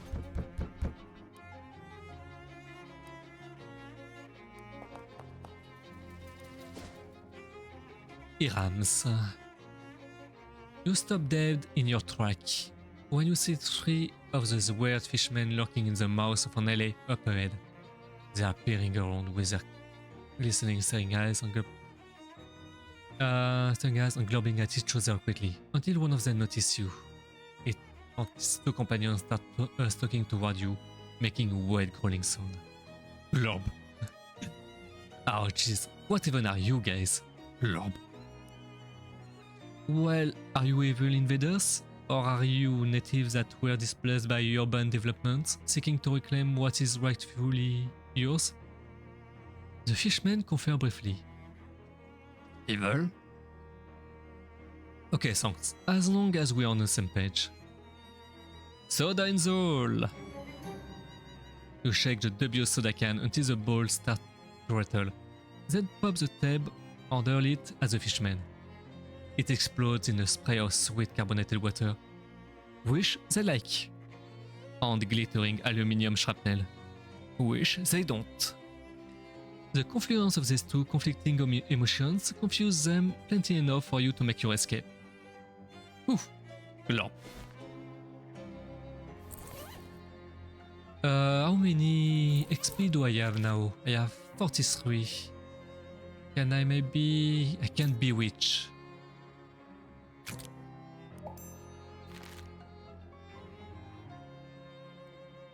And before doing the Hiram thing, I will go back to the Obo camp and bewitch Johnny. A fast-talking salesman approach you or start his speech before you can cross the street to avoid him. Say there, would you like to purchase a set of encyclopedias? God no. I thought you might say that, understandable, but what if I told you this was no ordinary encyclopedia? Do you think that is something you're likely to tell me? So likely as to be certain, step a little closer, will you? You would. He opened his trench coat to reveal a set of dog-eared paperback books.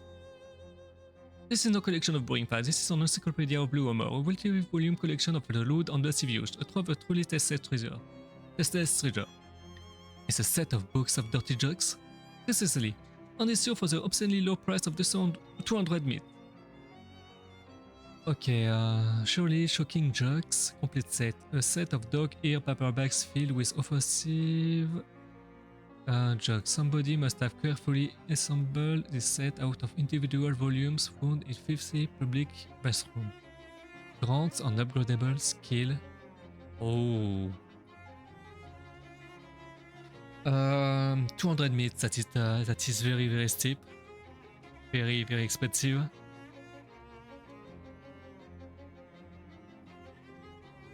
Yeah, I will take it. And I will hope it is a passive or not an active skill. The man takes your meat and winks at you and he stuffs it into his pocket. Enjoy. You got an item, he continues to stand there. Aren't we done here? What are you waiting for?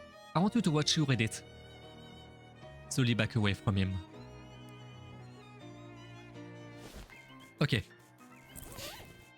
Let's read.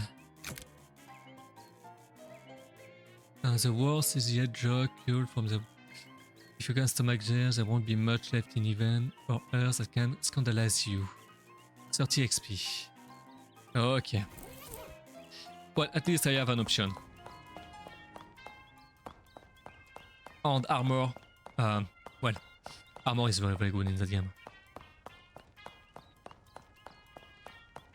Hey, don't touch that telephone. Royal use only. This phone isn't actually connected to anything. Don't let it hear you say that.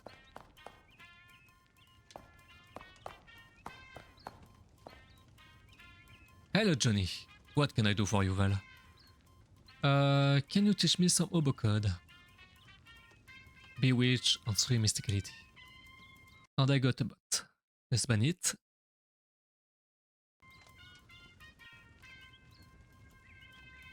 You waggle your fingers mystically at the oboe king. You want to give me a boon. You believe it to be in your best interest. Look, I already told you, mind tricks don't work on me. Tinfoil crown. Oh, damn. Good effort though. I don't know how you got your eyes to go all swirly like that, but it was impressive. I will grant you the boon anyway. Great! King Johnny takes out a small notebook, writes a glyph on it, and hands you the page. What's this? That is the oboe code symbol for boon. One of my favorite jokes. I wish I got to use it more often. Thanks. Okay, let's go back to Hiram's grocery. That way.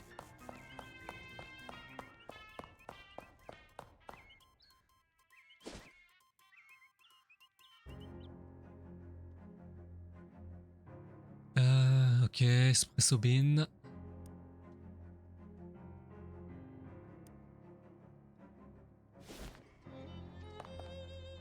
A 50 trash can. Diggs rate? You know it. Your efforts are rewarded with 1 shoe.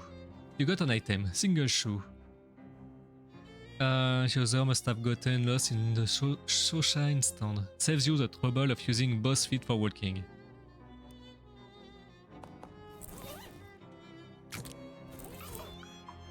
Not bad, I like this one. Too.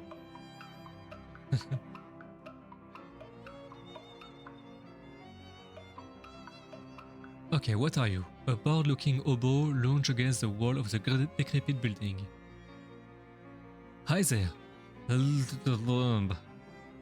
Val. Samuel? I'm looking for Hiram's grocery. Is this it? Another bot, okay. Yep, let's ban it.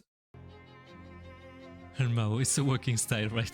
That is how I reach my bathroom every morning.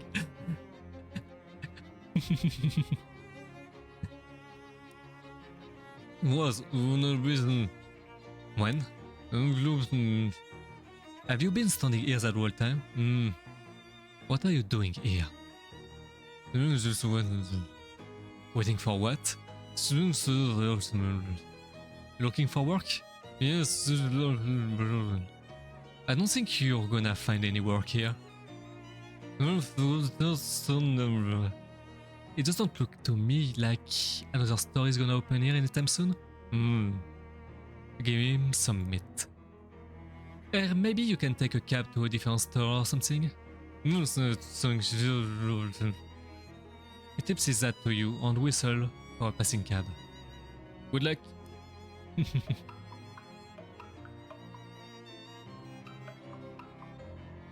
This door is not excited about the idea of you going through it. Pry it open with my crowbar. Your crowbar makes short work of the boards. Go on in.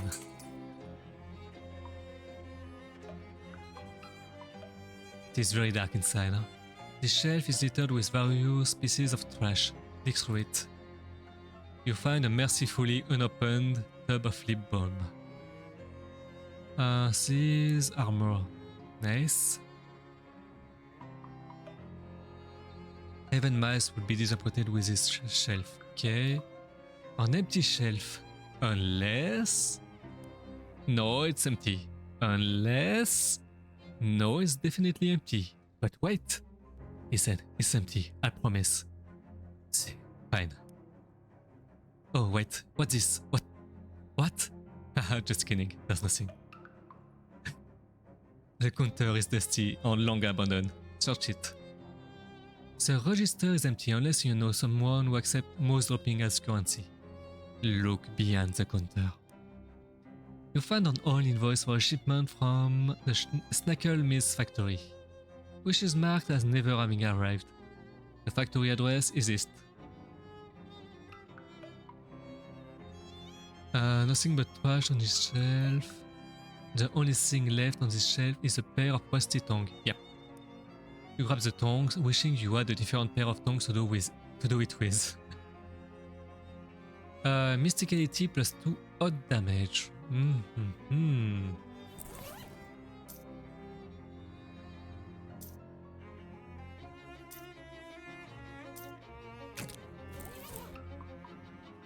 This shelf is so empty it doesn't even have a shelf.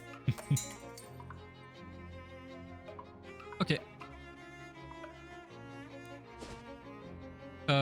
Second meals. But I will take a short break, make myself some tea, because I really need it now. I know I'm not very good at voice acting, but I'm trying, and it tires my throat. I will need some more tea. So, see ya in a few minutes.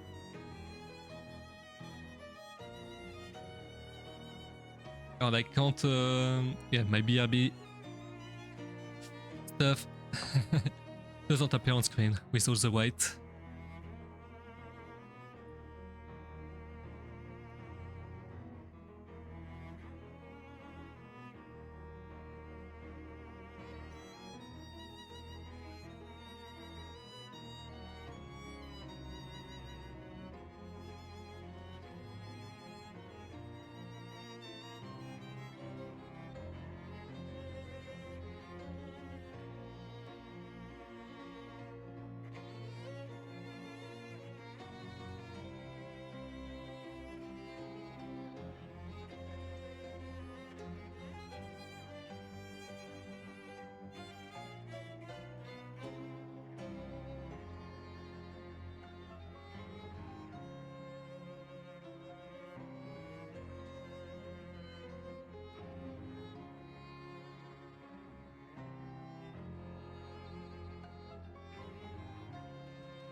Okay, I'm back with my cup of tea. So let's go back into the game, shall we? Snackle Maze. Now that I think about it, I think I have seen some Obo code in the boardwalk last week or so. So let's go. Oh, maybe that was just an impression.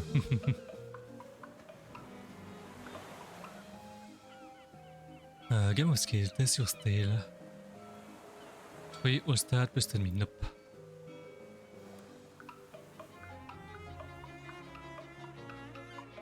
At photography, I could get some more meat. Go inside. Okay, I need to wear that hat. Chef's hat. Equip. Go inside.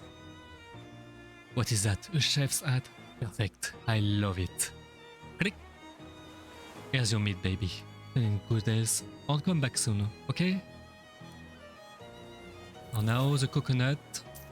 Broken coconut.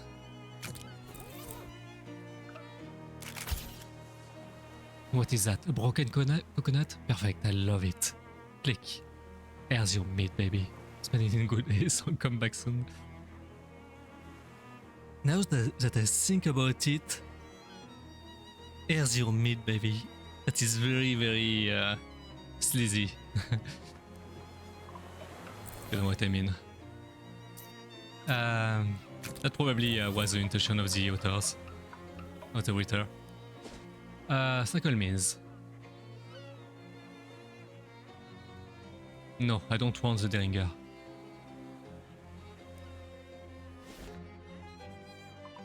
Okay, I am at a Snackle Maze. This truck is laden with crates of snackle cakes, the worst snack food ever developed. Grab a case for Marvin.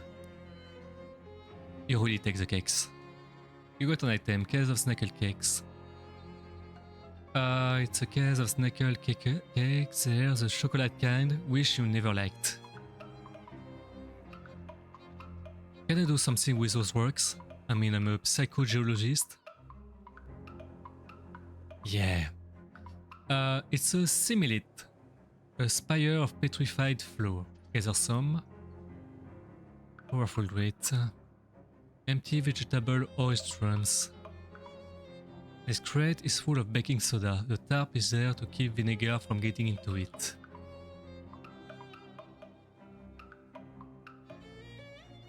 No. I can enter from here, or I could enter from the front door. This must be the front door to the factory. What? Is this the front of the factory, or the back? Enter. The door doesn't appear to be locked, but it sure doesn't open. On closer inspection, it seems to be rusted shut. Okay, so let's enter from the loading dock door. It looks like the abandoned factory has been occupied by one of the Ocean City's various gangs of street hoodlums, namely the Dove Boys. They're hanging out in their laser jacket and white aprons, bragging about their sourdough starters and using rude words like focaccia, focaccia, and son of a brioche. Or they were until you made that huge racket getting in there. Now they're staring knives at you and also pointing knives at you. And they are brain knives, which are serrated, so you really don't want to get stabbed with one. Whoops.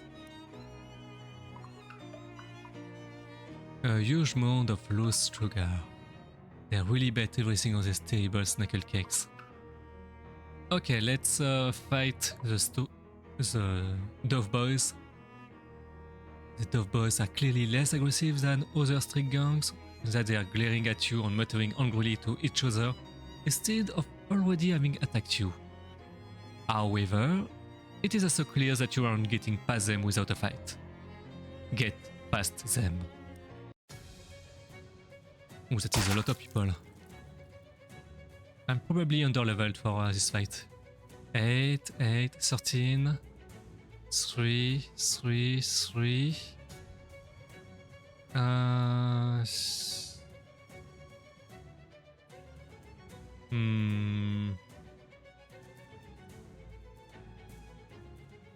have a rustical attack. I could kill one of the big one.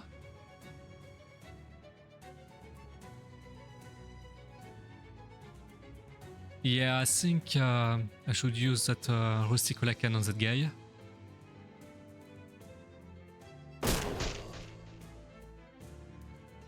Okay, now I can probably also use magic.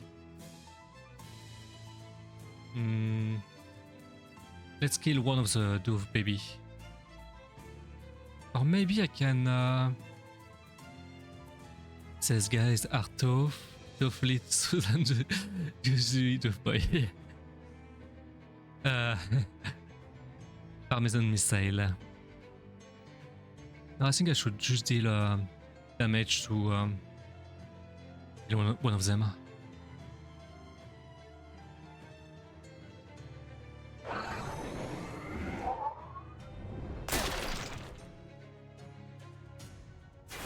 Tongue.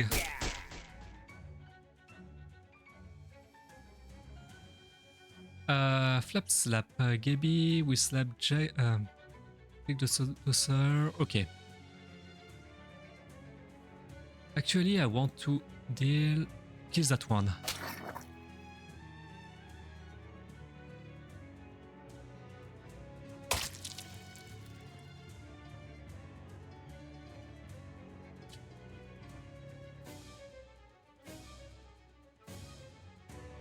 Let's cast Queso Fustulento on Jig the Tosser.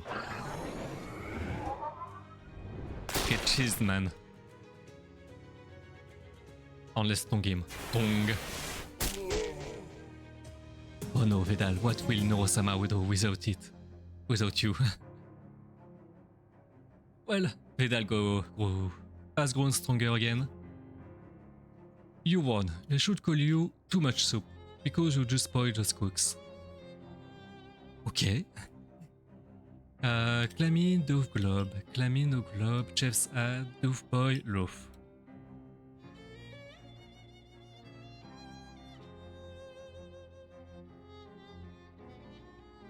Wait, what? That pun didn't quite work, but yeah, that didn't work at all. Oh, there's more of them. Let's go to the office first. This must be the boss office, since it is the only office. Hey, shoots one of the remaining dude boys. Get away from that door. Yeah, muffin forker. Muffin forker. Okay.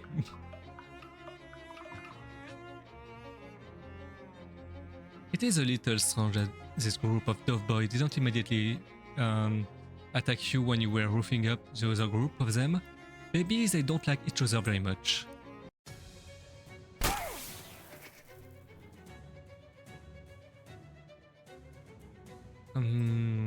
I should try to eliminate...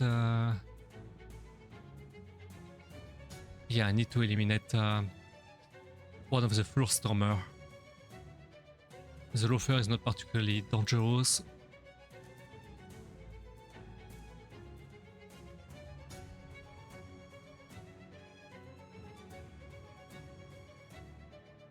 That is not a lot of damage. Huh?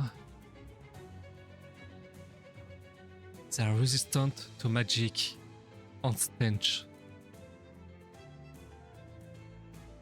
And also to slice damage. I can do 10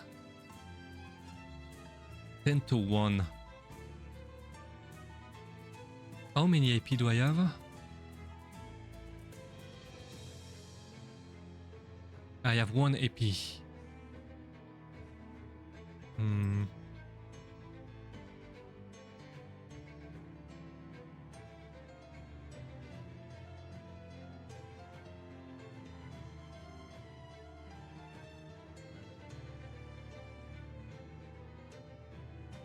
Okay, let's do that. Then I will use Parmesan Missile à la cabriolet. En attaque. Ah.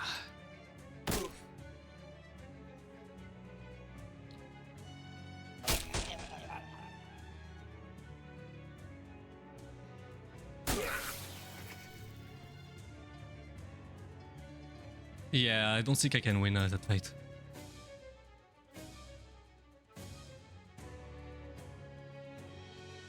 I can eliminate that one. That means I can probably wither that attack. That next attack. Yeah. Sleaze. Then stench damage.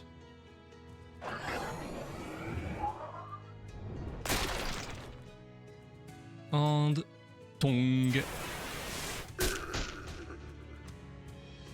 Yeah.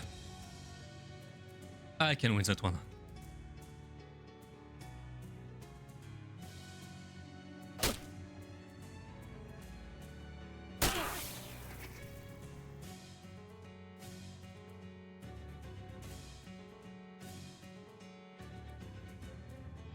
Hmm.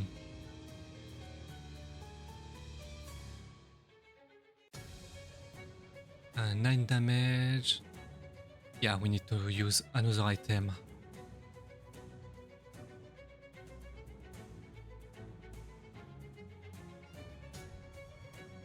Et still. Just la possum goes on my face.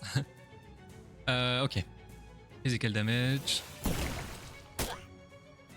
And melee attack. 4 physical damage. Yeah, that's what I thought.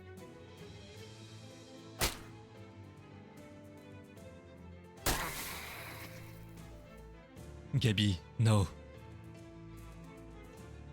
I will avenge you, Gabi.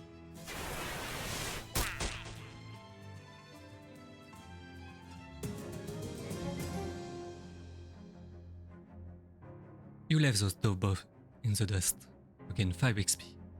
I think it's floor actually. Okay. This shelf is laden with bags of expired flour. Take some. You painstakingly collect the last stale grain of flour from each bag and make 1 bag of good flour. You got an item, mana enriched flour.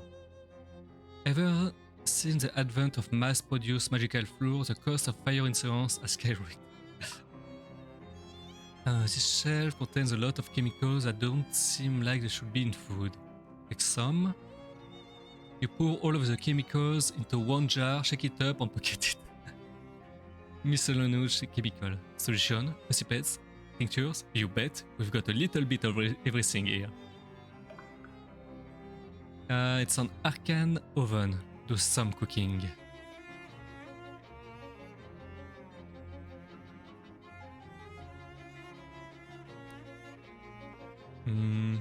Refried bread, salty grease, iron, pumpernickel.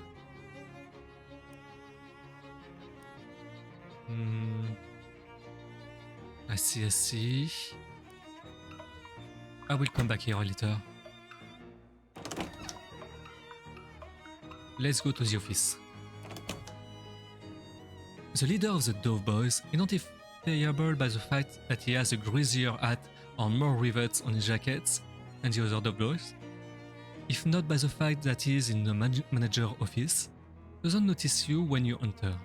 He appears to be focused on several large piles of wet bread dough lying on the ground around him. Weird. What are you doing? If you were interested in the history of Ocean City baking industry, this shelf of recipes would be a treasure trove. You are not. The boss of the floor, okay. What the hell are you? Introduce yourself. Hi there, I am Valderance. Who you are? Esco's angrily, trying to decide between yelling at you to get out or bragging about himself. I'm Rose Doffman Ciabatta, the best baker in the city. Nice to meet girl, get out. Keep chatting with him. What are you doing with all the spices of Doof? Not that it is any business of yours, but I'm perfecting my recipe for bread golems. Soon I'm gonna be running this town. Oh yeah? You on what army? Me and an army of bread golems. Were you not listening? I probably shouldn't let you get away with this.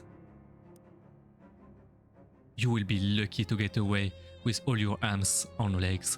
Rise, my minions. Rise!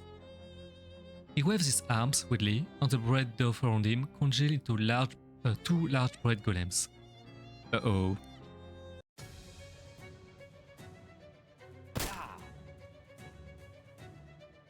Oh, they hit kinda hard, huh?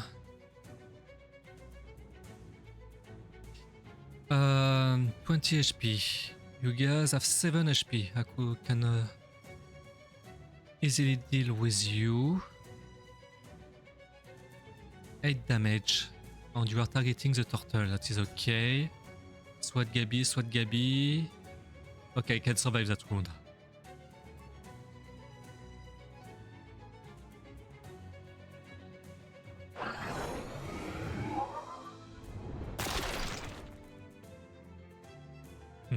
Can I use maybe another item? Nope.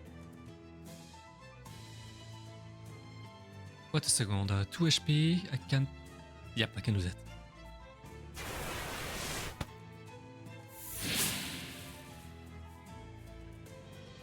Oh no, it's summoned bread. Conjure the love of bread on my turtle. Damn breadomancer. And you will flap slap the bread golem. One less.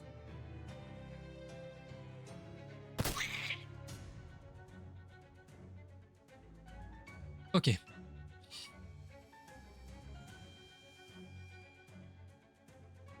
I will try to use my dubious Cola Wars grenade, which is a gamble, but we'll see. It worked, nice. Which means I can actually... I think I can kill him. Well, kill him.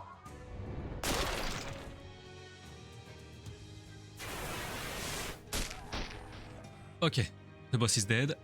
I just have a loaf of bread, a live loaf of bread. Alive, and it is done. The fight was actually easier than the other one. You won. Looks like those golems were only half back. Damn it. You got an item. Ciabatta's pants. What appears to be a pair of white pants is actually a pair of brown pants that are completely covered in floors. More mana-enriched floor.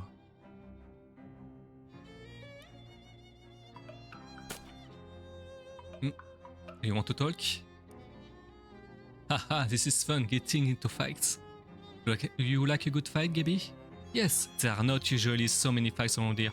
What an excitement it is. I notice you do a lot of slapping. Do you know how to make a fist? What?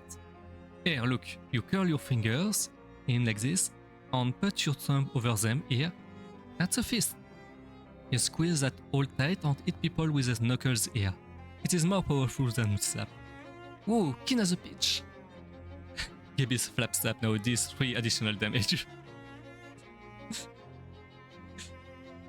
Stupid goblin didn't know how to make a punch. A fist. Ah, damn goblins. The boss desk refers through it. You pilfer everything of value from the door of my desk. 61 meat. You got an item, Dove Baby recipe. Ooh. I think I want one.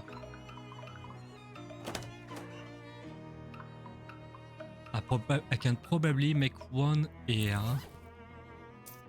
Read.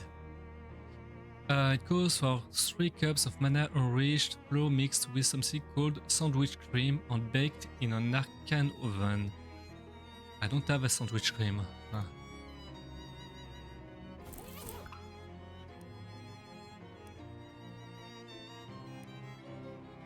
Yeah.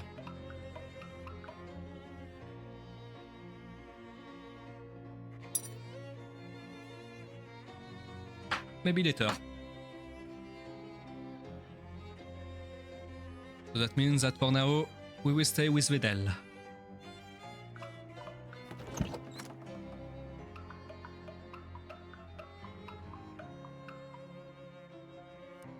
Let's go back to Marvin. Gaby, take a piece of candy out of her purse and toss it in her mouth. Then, hold the purse out of view. Want one? Sure, thanks. Your purse is just entirely filled with saltwater taffy. Yes, it's Gaby's favorite. Licorice taffy. This piece of black licorice flavored saltwater taffy is bound to either invigorate you or angrify you, depending on how you feel about black licorice. Melee weapon attack by one. Not very particularly good for a mage, a wizard. I guess I did hear somewhere that goblins process sugar really effectively and don't need as many vitamins as humans. Haha, jealous? A little bit, yeah. Damn goblin. Any luck getting those knuckle cakes? I'm really jonesing for whatever it is they use for frosting. Yeah, finally found some. Here you go. Thanks a million. Here, take some meat for the cakes. And also I will give you some sitting tips. You gain 100 meat, get 10 XP. And a perk. Ooh. Expert sitter. Plus 1 moxie. Thanks Marvin. See you around. I have 4 moxie.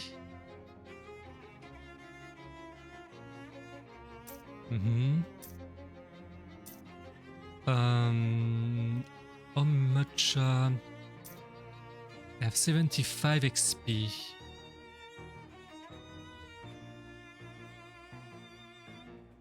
XP. I could use more AP on Mysticality. I could also use more magical weapon. The hot armor is also very, very interesting, but more. Maybe later. Soon you got plus 5 XP from gathering, plus 3 physical armor. Sounds interesting too.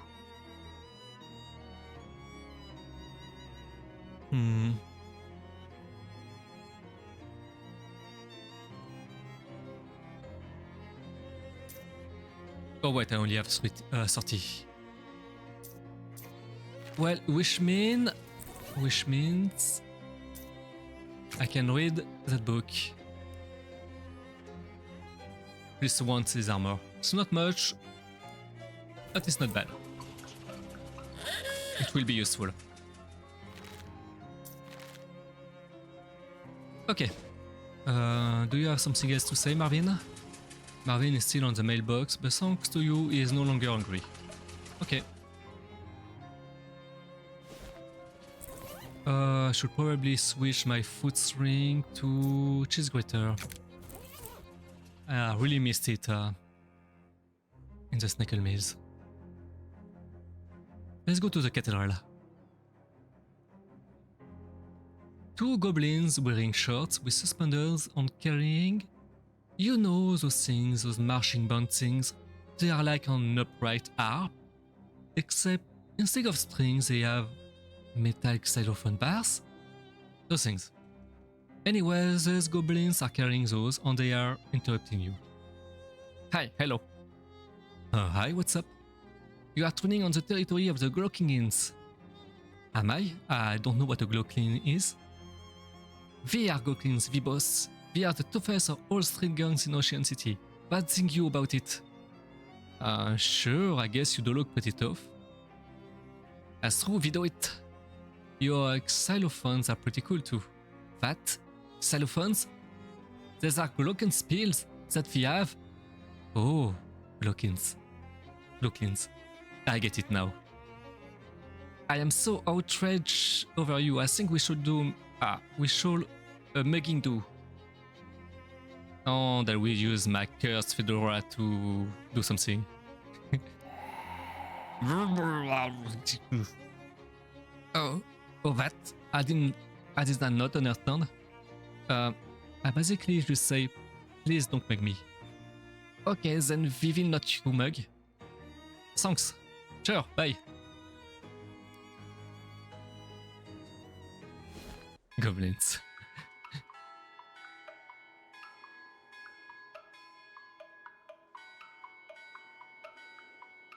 I wonder if I can get another companion other than Gaby. I mean, I like Gaby, but I would like someone else. Obocode. This looks like Obocode. Translate it.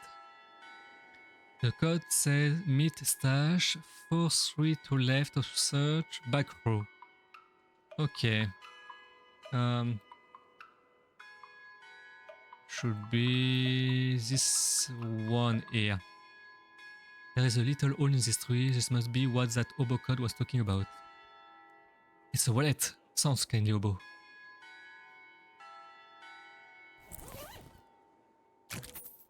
You refer through the wallet. There is nothing interesting in it, unless you're interested in a bunch of meat.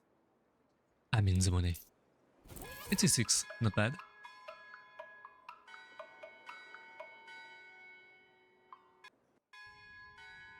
Okay. There is a Bible here, I think. Hymnal in the back of this pew. Pew. I don't know how to pronounce that. Rabbit. Yaks! You got an item. Unpleasant hymnal. There is something unsettling about this book of hymns. Maybe it's a fact that every instance of the word God has been replaced with some kind of weird shifting in blood thing. Ooh, is that a cursed item? What is my offend? Yeah.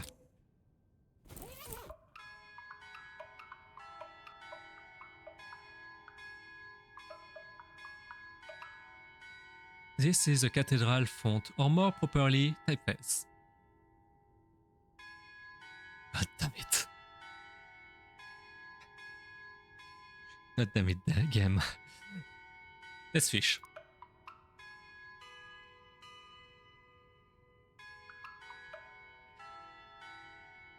After a brief struggle, you raise something in. You got an item, handful of holy water. Deal a lot of damage to especially evil enemies. Nice. Probably shouldn't attempt fight anymore today. It's a vicar who seems agitated about something. Talk to him. Hello there. Oh no. What am I going to do? I was going to ask if everything's okay, but plainly not. Oh, I'm sorry. I didn't see you there. Services are cancelled for the moment. What's the matter? One of the urns has been stolen from our catacombs. Stolen. This tiny cathedral at the catacombs? Yeah, well, it sounds nicer than basement. Are there particularly important ashes? Oh my goodness, we will not keep the relic of a saint in a little cathedral like this. Our urns are just the ashes of former vicars and community leaders and so on. But they are all important in their own way. And the bishop is due to arrive for an inspection soon. Funny how bishops always seem to be just about to arrive for an inspection somewhere. What? That is a reference to the first game, where you have a very similar quest, and the bishop is also due to arrive. very soon. I will look into it for you. Oh, thank you so much. Here I will unlock the door so you can have a look.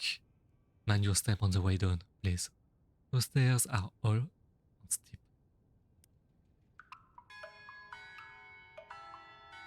Head down. Before that, maybe is there something behind? Please don't disturb the altar. Okay. Spare urns. It is a big crate full of identical empty burial urns. Must be spares. A fancy pedestal with an old urn on it. Fancy pedestal with an old urn, okay. Fancy pedestal with nothing on it. There is one candle left unlit. Let's light it. Hopefully this doesn't preclude you cursing the darkness later if you feel like it. 2 XP. There is a patch of tomb moss growing on the wall here. I can't take it. It's a guestbook. Read it. The last 3 visitors were Donk Offerby visiting from Saskatoon. Well, that seems like a dead end, and they sure have some weird names up in Canada. Charles Wallace, 111 Pluckett Street. That is the address of the antique store. We will have to ask Charles about that next time you see him.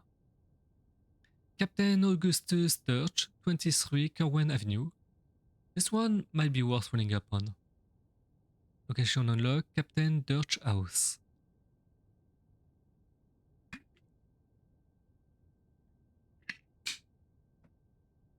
Sign the book. You sign your name and address after all the others. It is a very old man old cover.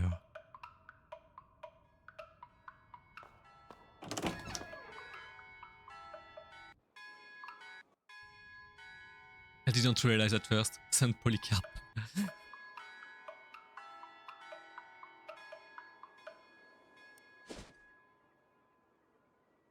Yeah. Let's go to Dirch House. As you are walking past one of Ocean City's many disused pony corners, you notice that one has been filled up with ice cubes. As you investigate further, for some reason, because why not, you notice that one of them isn't an ice cube at all, but a frozen rock. Collect it. You wipe the rock off, examine it, and then pawn it into your flex. Frosted flakes, okay.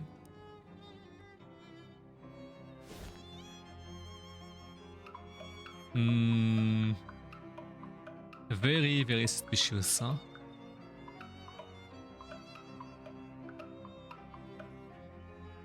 This rock is steaming. Let's comfort it. You reassure the rock that everything is going to be okay and is slow off some of its rage. You got an item, logistic resin.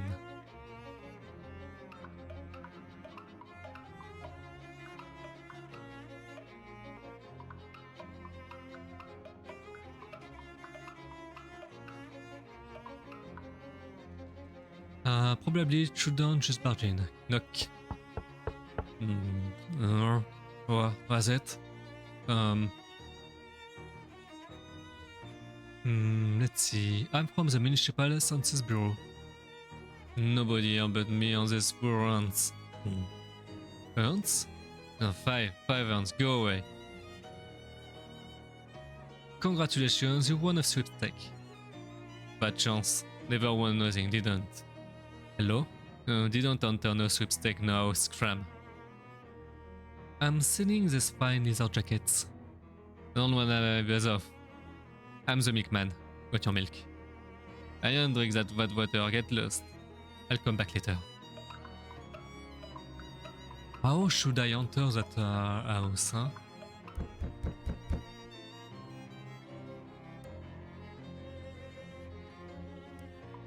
I know he has the urns.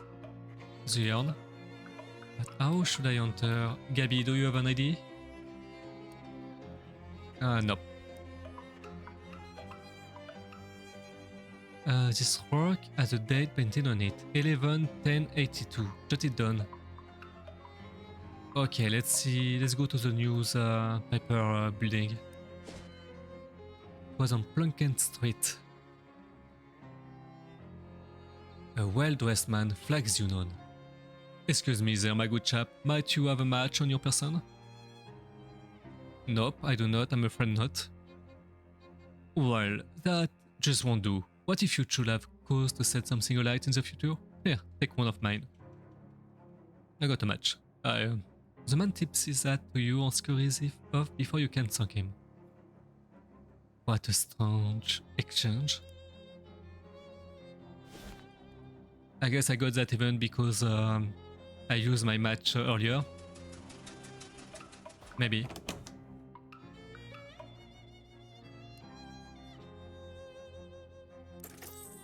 Okay, can I buy something?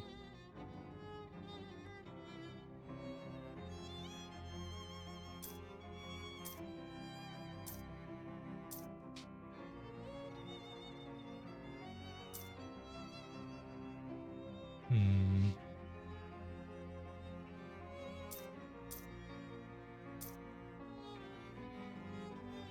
$40, it is very, very expensive. Huh? I want that.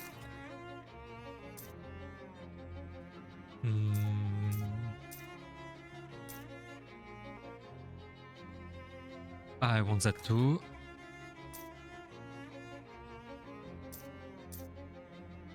That can be useful. That is expensive, huh? But I might need it.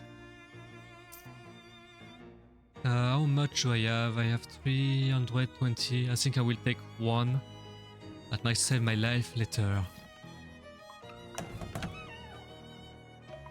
What about the rocket already? No.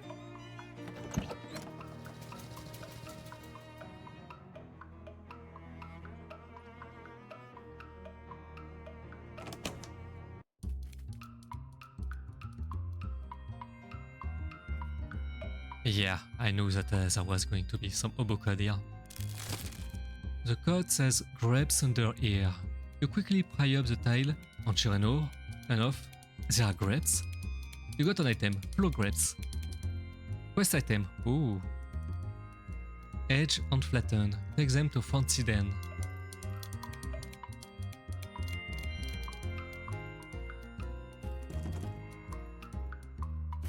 Fancy Den. Hey there baby, what checking? You are done. Yes, I am. I found some flow grapes. Flow grapes, hey, why doesn't life give you flow grapes? Make floor wine, baby? Sounds like a plan. I see.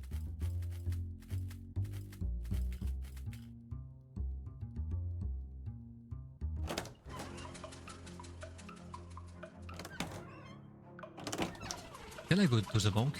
Oh, wait. I didn't see that oboe code. The code reads Sandwich, April 18, 1858.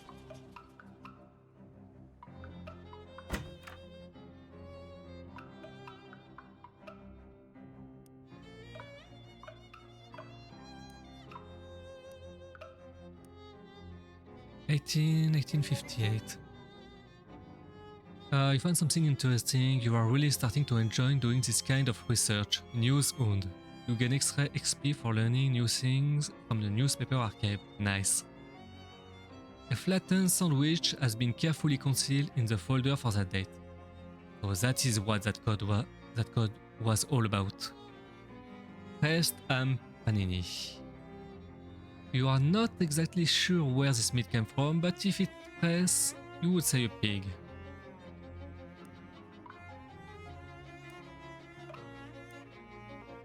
1882. 10 XP. The cover story for that date is the sinking of the Port Cod, a whaling vessel that operated off the coast of Ocean City. Is that going to be a reference to Moby Dick? Picod? The stories say that the wreck had only one survivor, Captain Augustus Dirch. Despite his best effort to go down with the ship, he was rescued and transported to shore by a friendly otter. How simultaneously tragic and adorable.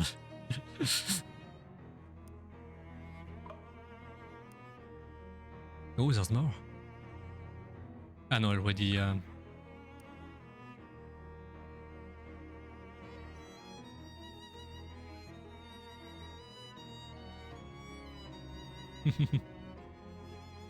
Yep, Pequod.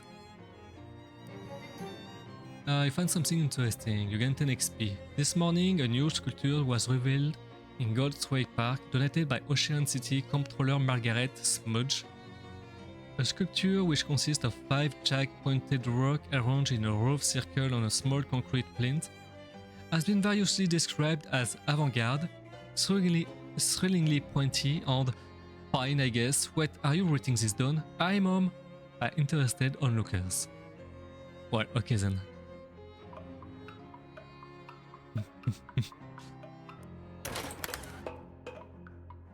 I don't remember if there's more to do here. There is that mysterious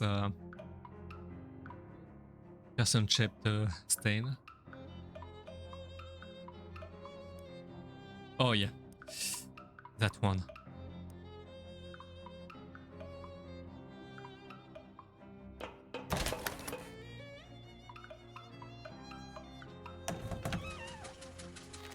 I have 20 XP, not enough to do anything,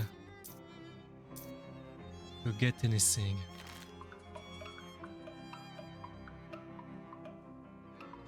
Secure bearers, building on loan.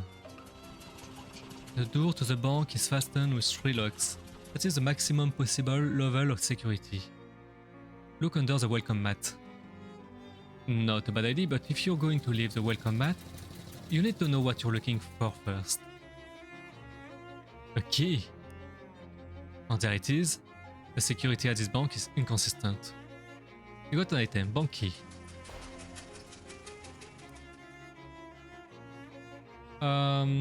The doors lock are modeled on the monstrous mugs of the Great Hound Cerberus, 3-headed guardian of the underworld banking sector. Each of the 3 heads has a name: Hylax, Metepon, and Sneaky Pete, on a keyhole deep in its maw. For some reason, I think it is Metepon. Yeah. The key fits in the hole, but alright, but it is a labyrinth in the cylinder. You turn and turn, and here click after click, but nothing results. Like mysticality, huh? Oh, I see. Yeah.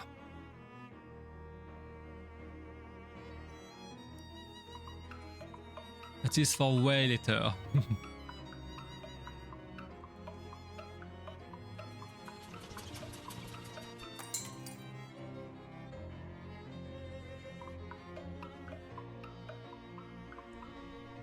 Calliope wakes up. Wait. Purrs as you approach. Better. You give her a nice crunching and she purrs as she goes back to sleep. Is that door to nowhere again? Still just a brick wall behind it. So odd. Charles Wallace. Anything I can help you with? Charles seems preoccupied. He keeps checking his pocket on the drawer of his desk. I saw your name in the visitor's book at St. Polycarp. Oh sure, I do a little whittling to pass the time now and then. And sometimes I go to St. Polycarp to look at their gargoyles. Here, have one. He opens his desk drawer and tosses you a little wooden gargoyle on a leather cord. One spooky armor. A little wooden gargoyle on a leather strap, whittled by Charles Wallace. The base has a motto, "Keep on trucking," carved into it. Oh, neat songs. Let me ask you something. Lost something? Yeah, I seem to have misplaced the chuck key to my drill. What is a chucky? Charles raised an eyebrow. It's a little twisty thing for tightening the chuck on a drill.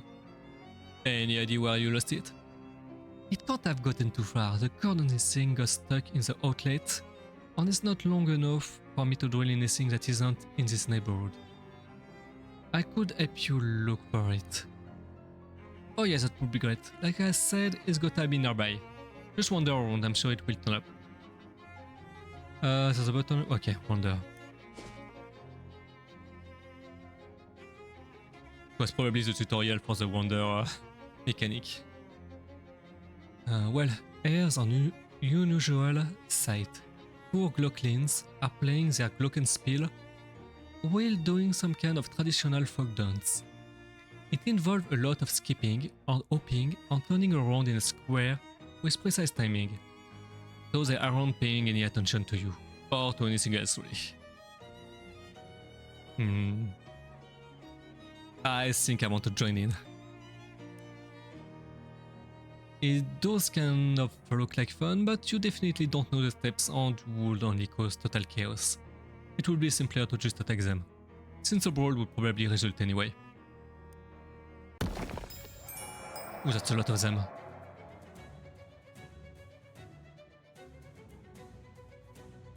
That is a lot of them, and they are pretty strong. Immune to bleeding, immune to bleeding, immune to bleeding. 7 damage, 7 damage, 5 damage, 6 damage, 5 damage.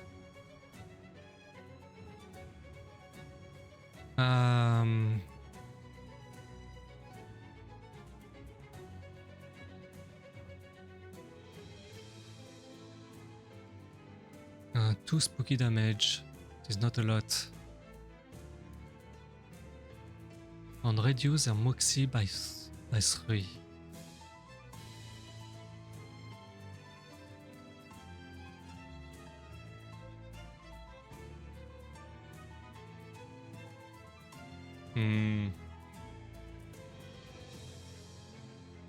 And they are all going for me, except that one. So I will need to eliminate at least one. One of those 2. Not that one, since he is going for Gabby. Okay. Grenade it is.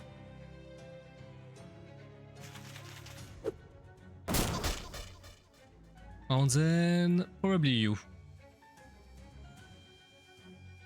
Let's see. 5 damage, 5 stench, and if I do that, 5, 10. Can I kill you? I can't kill you.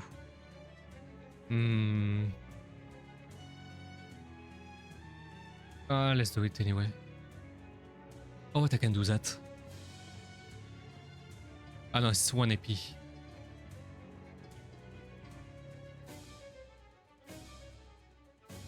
Oh well.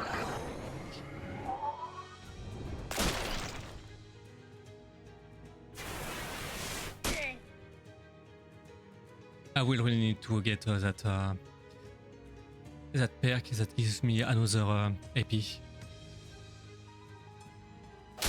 That will greatly increase my my damage output.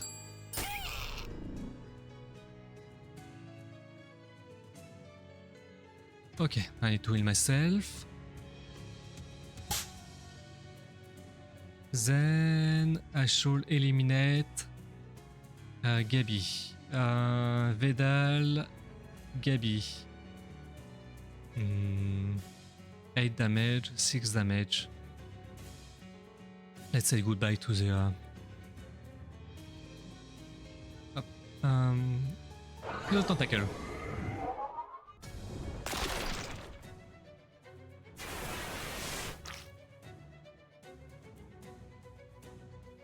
And Gabby, you should actually heal yourself with your spore.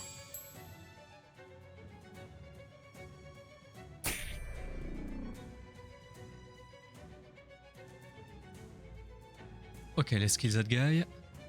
Or that guy. This one. No, this one.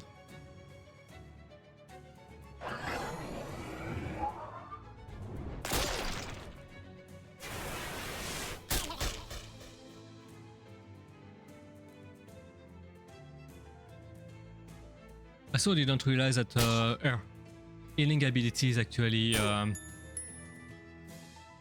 area of effect 1. I thought it was a personal one.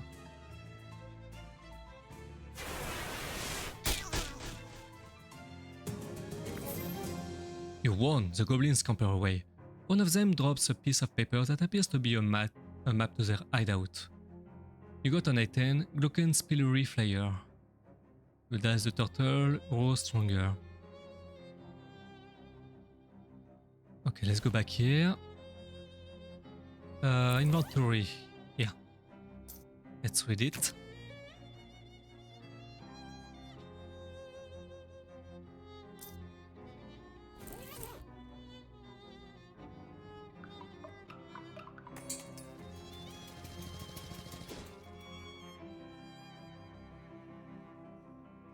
On the Herbaco, you are on Till Liziter. Oh, this is a stick-up. You turn to see a woman in oil-stained coveralls pointing a gun-like tool in your direction. What the... is that a walking gun? Stick-up isn't usually such a literal phrase. Actually, it's a grease gun, so I guess it's more like a slick-up, haha. Gross. Everybody's a critic, give me your wallet. Oh, that will grab her gun. You pull out your wallet and nervously fumble it, dropping it at the woman's feet. When she grows and reaches for it, you swiftly grab her wrist and twist the grease gun out of her hand. Hey! Looks like the grease is on the other lug nut. Honestly, I don't know anything about cars. You're gonna regret messing with the tin ladies. I'm gonna regret touching this filthy grease gun more. Go on, scram. DC, Moxie plus 2 slice damage. Oh.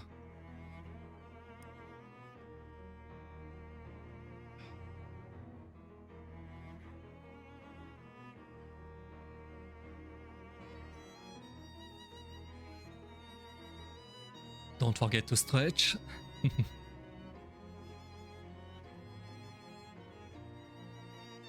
You see a glint of metal underneath a nearby bush. Hey, this must be that thing Charles Wallace lost. Charge Chucky. Okay. This is one quest done. Hey there, Val. Any luck finding my Chucky? Yeah, I found it. You uncharged the key. That's it, thank you. Where did you find it? Under a bush. Oh yeah, probably that bush I was drilling hole in the other day. Well, now, what can I do for you? Yeah, nothing right now. What about Jessica? I think I tried it done, but I need a bunch of meat to get it. What? Is it stuck in a gumball machine? I tracked the owner of a refrigerator warehouse, but I need to bribe some mob goons to get in. Ah, sorry kiddo, I already gave you all the working around money we could spare. Maybe you can find some odd job somewhere. Okay. I already did that. Hey, is that truck from the boarding house? Mrs. Brewster must have had it sent to you as an additional gesture of gratitude. Or because she hates the way it looks and thinks it is cursed. Either way, screw her.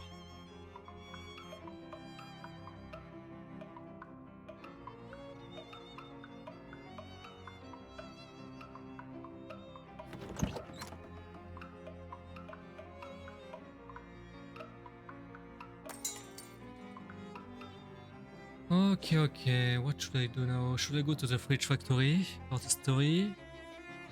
Or do I go to the goblins gang area? Let's go to Dirge House. Let's finish the earned quest. You are unexpectedly surrounded by 3 Glocklins, menacingly playing their glockenspiel at you, which is a real trick, if you think about it. Hey, what gives? This is a muggery. We insist on you that to us all of your meat give. What, all of it? That's crazy. I guess that is a little extreme. Save instead 9 meat. Let's fight.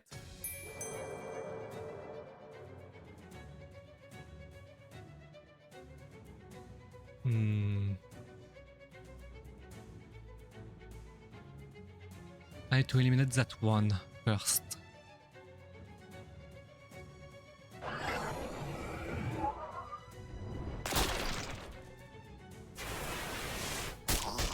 Okay.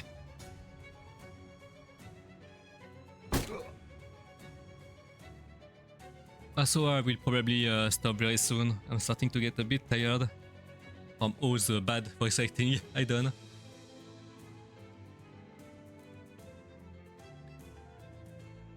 I hope one day I will be more used to well, I hope one day I will be able to do better voice acting and be more enjoying. Totally get shy, yeah. Gabi, we have the Gilder. For 7, I need to kill that one.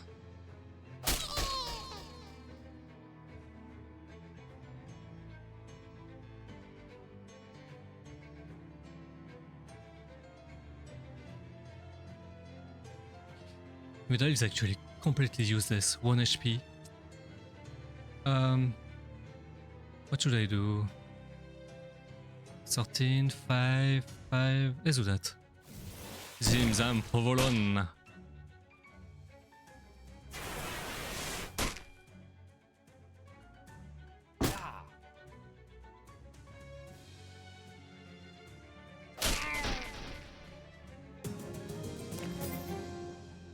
You won. Let's hope you didn't accidentally teach them how to mug people more effectively. You got an item, Glockenspiel necklace. Well, I don't have a use for it. You got an item, Go Clean Brot.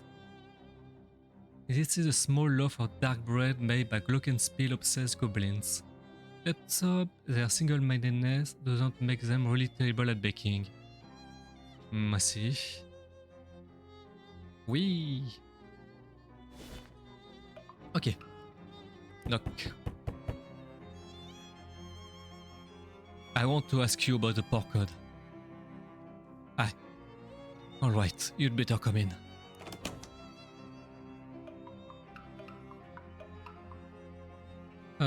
This next stand looks like it was dredged up from an old shipwreck. There is a blubber lamp on top. It is a simple device, a glass vessel filled with whale blubber with a wick stuck in it. Blubber lamp really rolls off the tongue, so just a really delightful phrase. Say it. Blubber lamp. Amazing. Say it again. Blubber lamp. Yes, yes, yes, yes. Say it again. Blubber lamp. Yes, yes, yes, yes, yes. Say it again. Blubber lamp. Great, just great. Say it again. Blubber lamp. Wonderful. Say it again. Blubber lamp. I love it. Say it again. Blubber lamp. I never get tired of that. Say it again. Blubber lamp. Delightful. Say it again. Blubber lamp. It just keeps getting better. Say it again. Blubber lamp. Wonderful. Okay. Ah, you're no fun. We've got work to do. This cot smells like fitful unmanned sleep. An elderly grey cat nervously washes itself in the corner. Try to pet it. The cat shies away from your touch. You notice that he is wearing a collar that says Ishmael. My name is Ishmael. The fishing rod is caked in salt. Either it hasn't been cleaned in a long time, or the captain used it to catch horses. Any chance I can just take this? I don't mind seeing the cat dragging it in. So is that a yes? Don't remember the question. You got an item, a salty fishing rod. That's a yes. It's a shelf full of nautical non-fiction. You are not interested in it. If their career had been more successful, this would have been a Commodore's commode. I see. The wash basin is full of salt water. This guy is really committed to his whole deal. Let's do some saltwater fishing. You definitely fish some taffy out of the salt water. Root beer taffy. Interesting. Not that good, but interesting. A short wooden table. There is an old tarnished silver tray on top, but it is empty. The plaque above this urn says 5th Sailor. The plaque above this urn says Barnacle Face. The plaque above this urn says Less Handsome Jeff. The plaque above this urn says Handsome Jeff. A plaque above this urn says Peg Leg Johnny.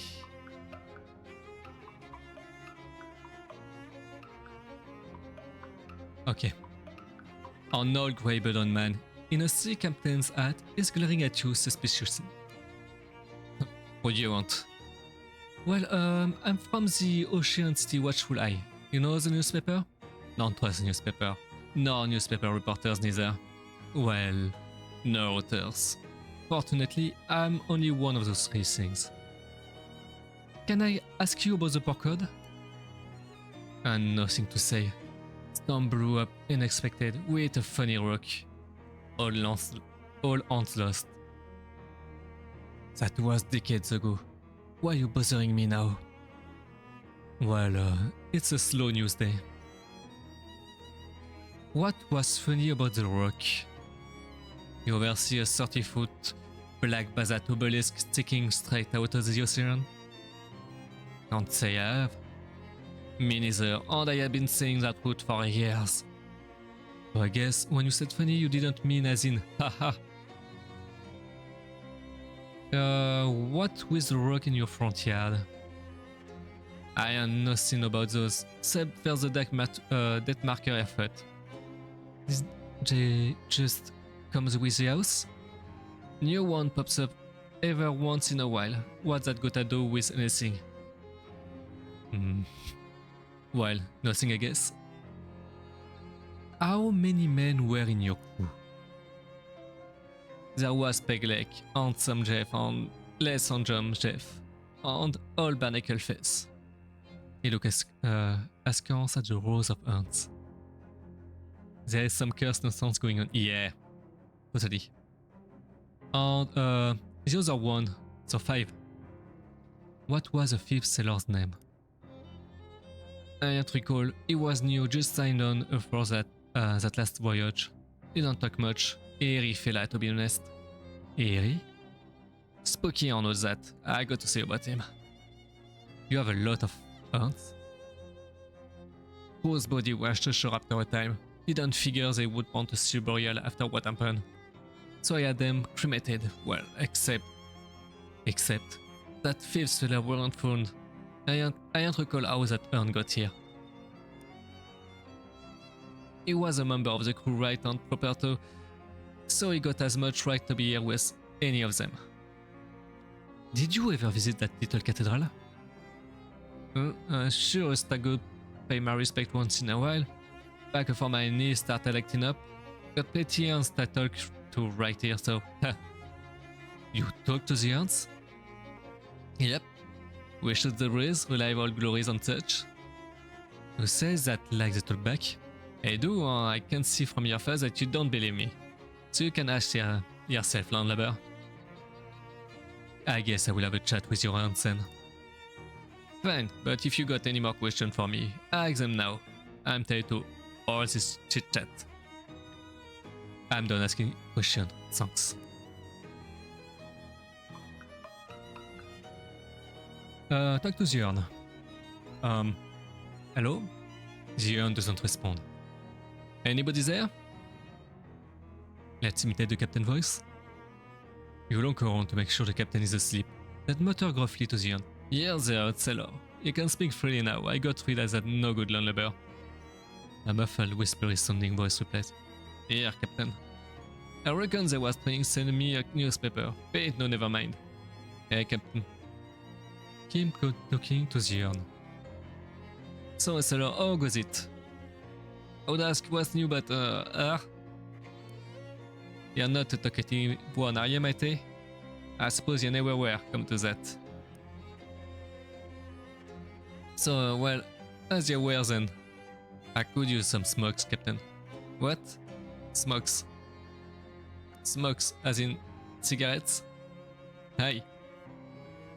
What does an urn want with cigarettes are? Well, alright. Just leave them on the table like usual, please. Yeah. A short wooden table, there is an old tarnished silver tray on top, but it is empty. Put the cigarettes on the tray. You put the cigarette on the tray and quickly hatch a plan. Approaching the fifth urn, you put on Captain Durst's voice again. Hey matey, your smoke be upon the table as you wanted. Appreciate it, Captain.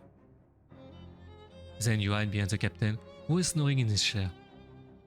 After a time, the bookcase slides aside, and an unshaven, shifty-looking guy pokes his head out and glances around surreptitiously. Surreptitiously. Ah! Can't pronounce that. Surreptitiously. Surreptitiously. Then he tiptoes over the table, picks up the pack of cigarettes, and returns to the secret door. The bookcase slides shut behind him. Well, what do you know?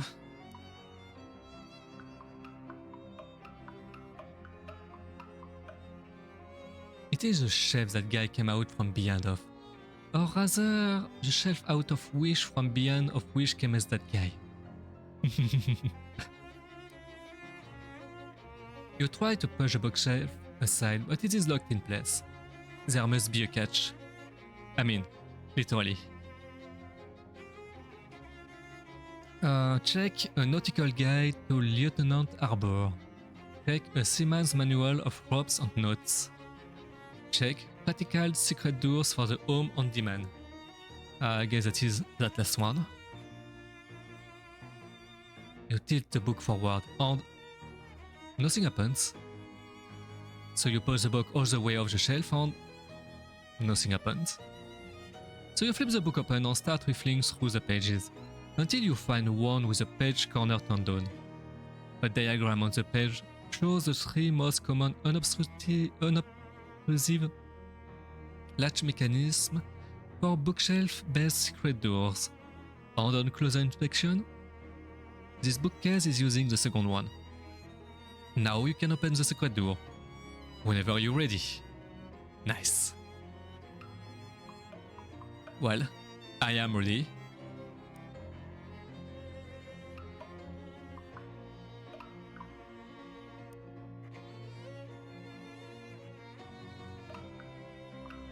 So that guy was living in the wall of Captain Durst, huh? Hey, what are you doing in... Were you seriously about to ask me what I'm doing in here? Yeah, even if I wasn't saying it, it's not stupid. How did you find me? I hid on watch when you came out for your smokes. Oh, that was you, huh? I thought the captain's voice didn't sound quite right. So, what's the deal? Well, it is basically just what it looks like. It looks like you are hiding in this old man's house to rob him while he sleeps. In that case, it's not all what it looks like. I'm listening. I will admit, at first I was planning on robbing him. I figured an old sea captain must have a secret treasure, right? He wasn't a pirate. No, it turned out he's just a lonely old man with nobody to talk to. Except, well, his old sailing buddies. So I started hanging out back here and chatting with him through the wall. He didn't find it strange?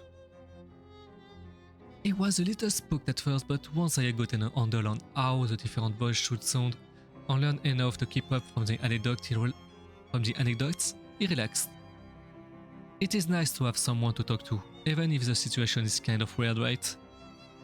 So, that's all? You do this just because you feel sorry for him? Yeah, well, I won't pretend I don't like having somewhere to stay rent-free, and this pension from the shipping company is pretty good.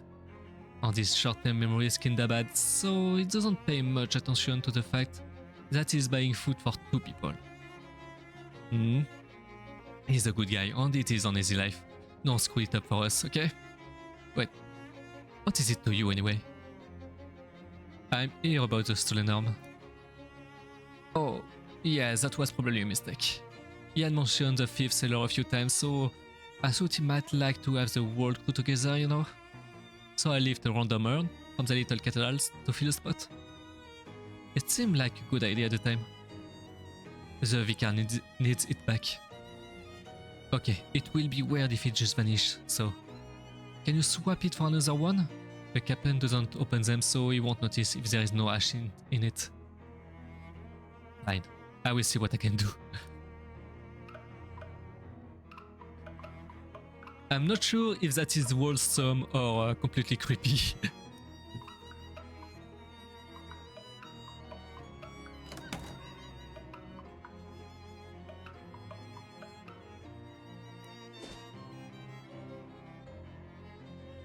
$50-50, I think, yeah. You round a street corner and you encounter a woman in a welding mask using tightly focused magical fire to cut the fenders of a parked car. Hey, that isn't... I'm pretty sure that is not your car.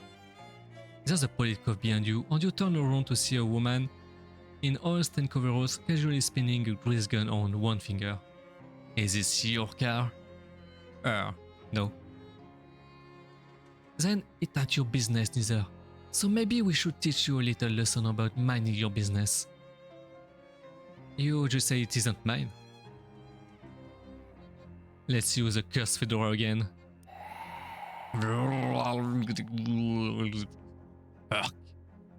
The woman snapped bolt upright, straight as a tire run. Well, the straight part of a tire run. Their eyes go glassy and the color drains out of their face. There is a clatter as the grease gun falls to the ground. Thanks, I will have that. You two march back to the clubhouse and don't bother people's cars for a while, okay? They turn and march away like sleepwalkers dreaming about military parades.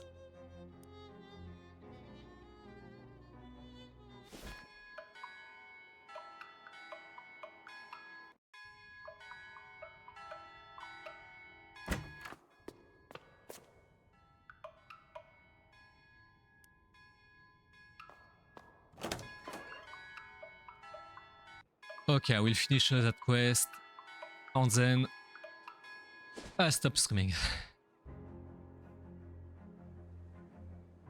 Not you.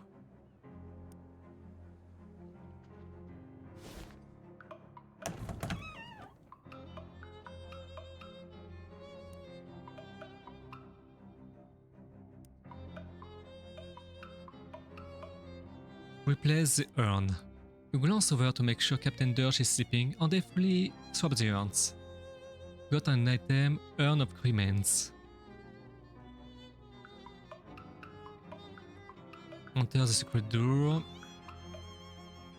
Did you switch out that fifth urn yet? Yeah, I did. Great, so we're square then. Everything, Jack?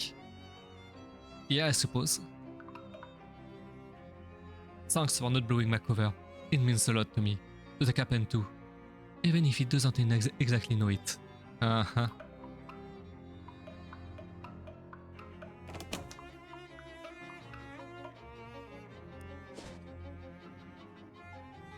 Let's go to the Obo camp because I remember... well, sending one guy there. I'm bored. When was the last time we had a good rumble? Ages, but we got a non-aggression bite with the Dove Boy. Big Liz wouldn't like it if we messed that up. What about the glow cleans?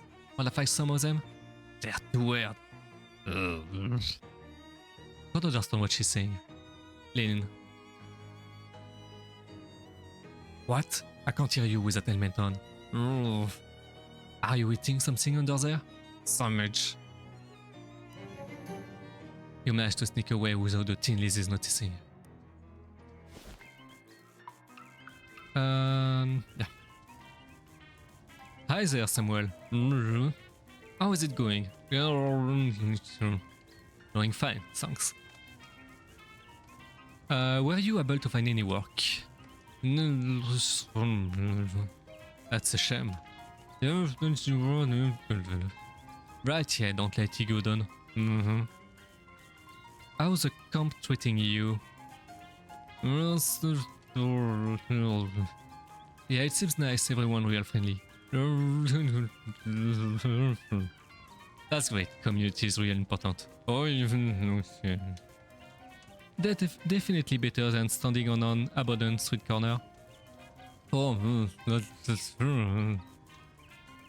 I don't suppose there is any chance of a punchline where you suddenly say something really elaborate and completely understandable, is there? Yeah, just checking. Do you have any obocots to share? Sure. He fishes an old store receipt out of his pocket and draws some very small symbols for you to squint at. Nice. See you later. Okay. Let's go finish the quest. I say. A well-dressed man flags you down. Excuse me, there, my good chap. Might you have a match on your person? Sure, here you go. Yes, but I might need it later. No, lie. I'm sorry, no. Two lies. No, but also yes. Paradox. Okay. Are we... Time paradox, okay. No, but also yes. Ah, well, thank you all the same. Toodaloo.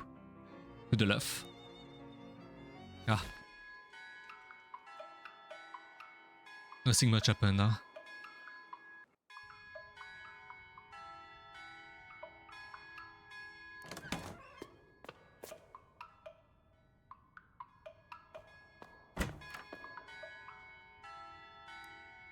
Oh, it's you. Have you found our missing ashes yet? I did. Here you go.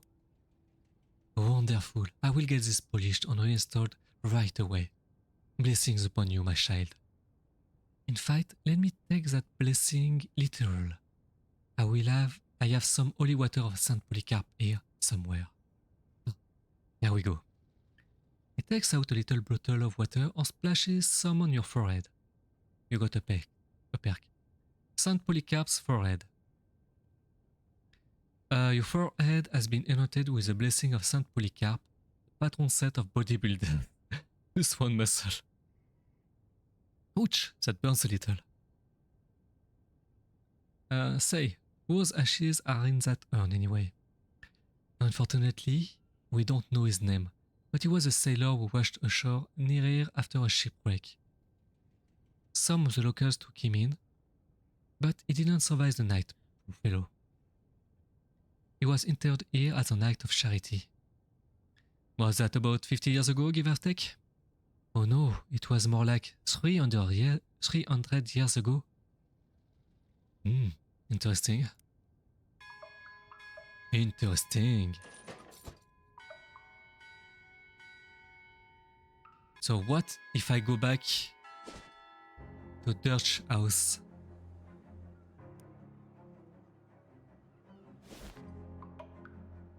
Is he going to be here? He's here. Oh. Something is doing loops here. Yeah.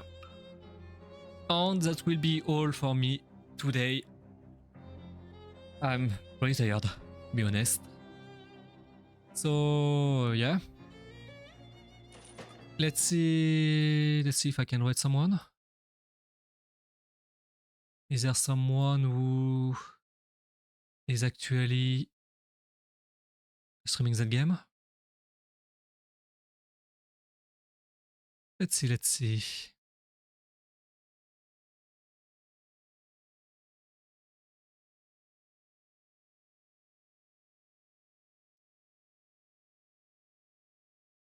Red here.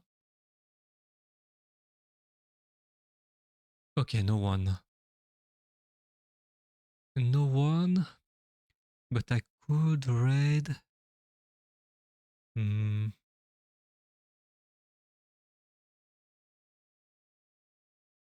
Oh, Clovio. It's pretty rare for her to stream that late. Okay. Let's read Clovio.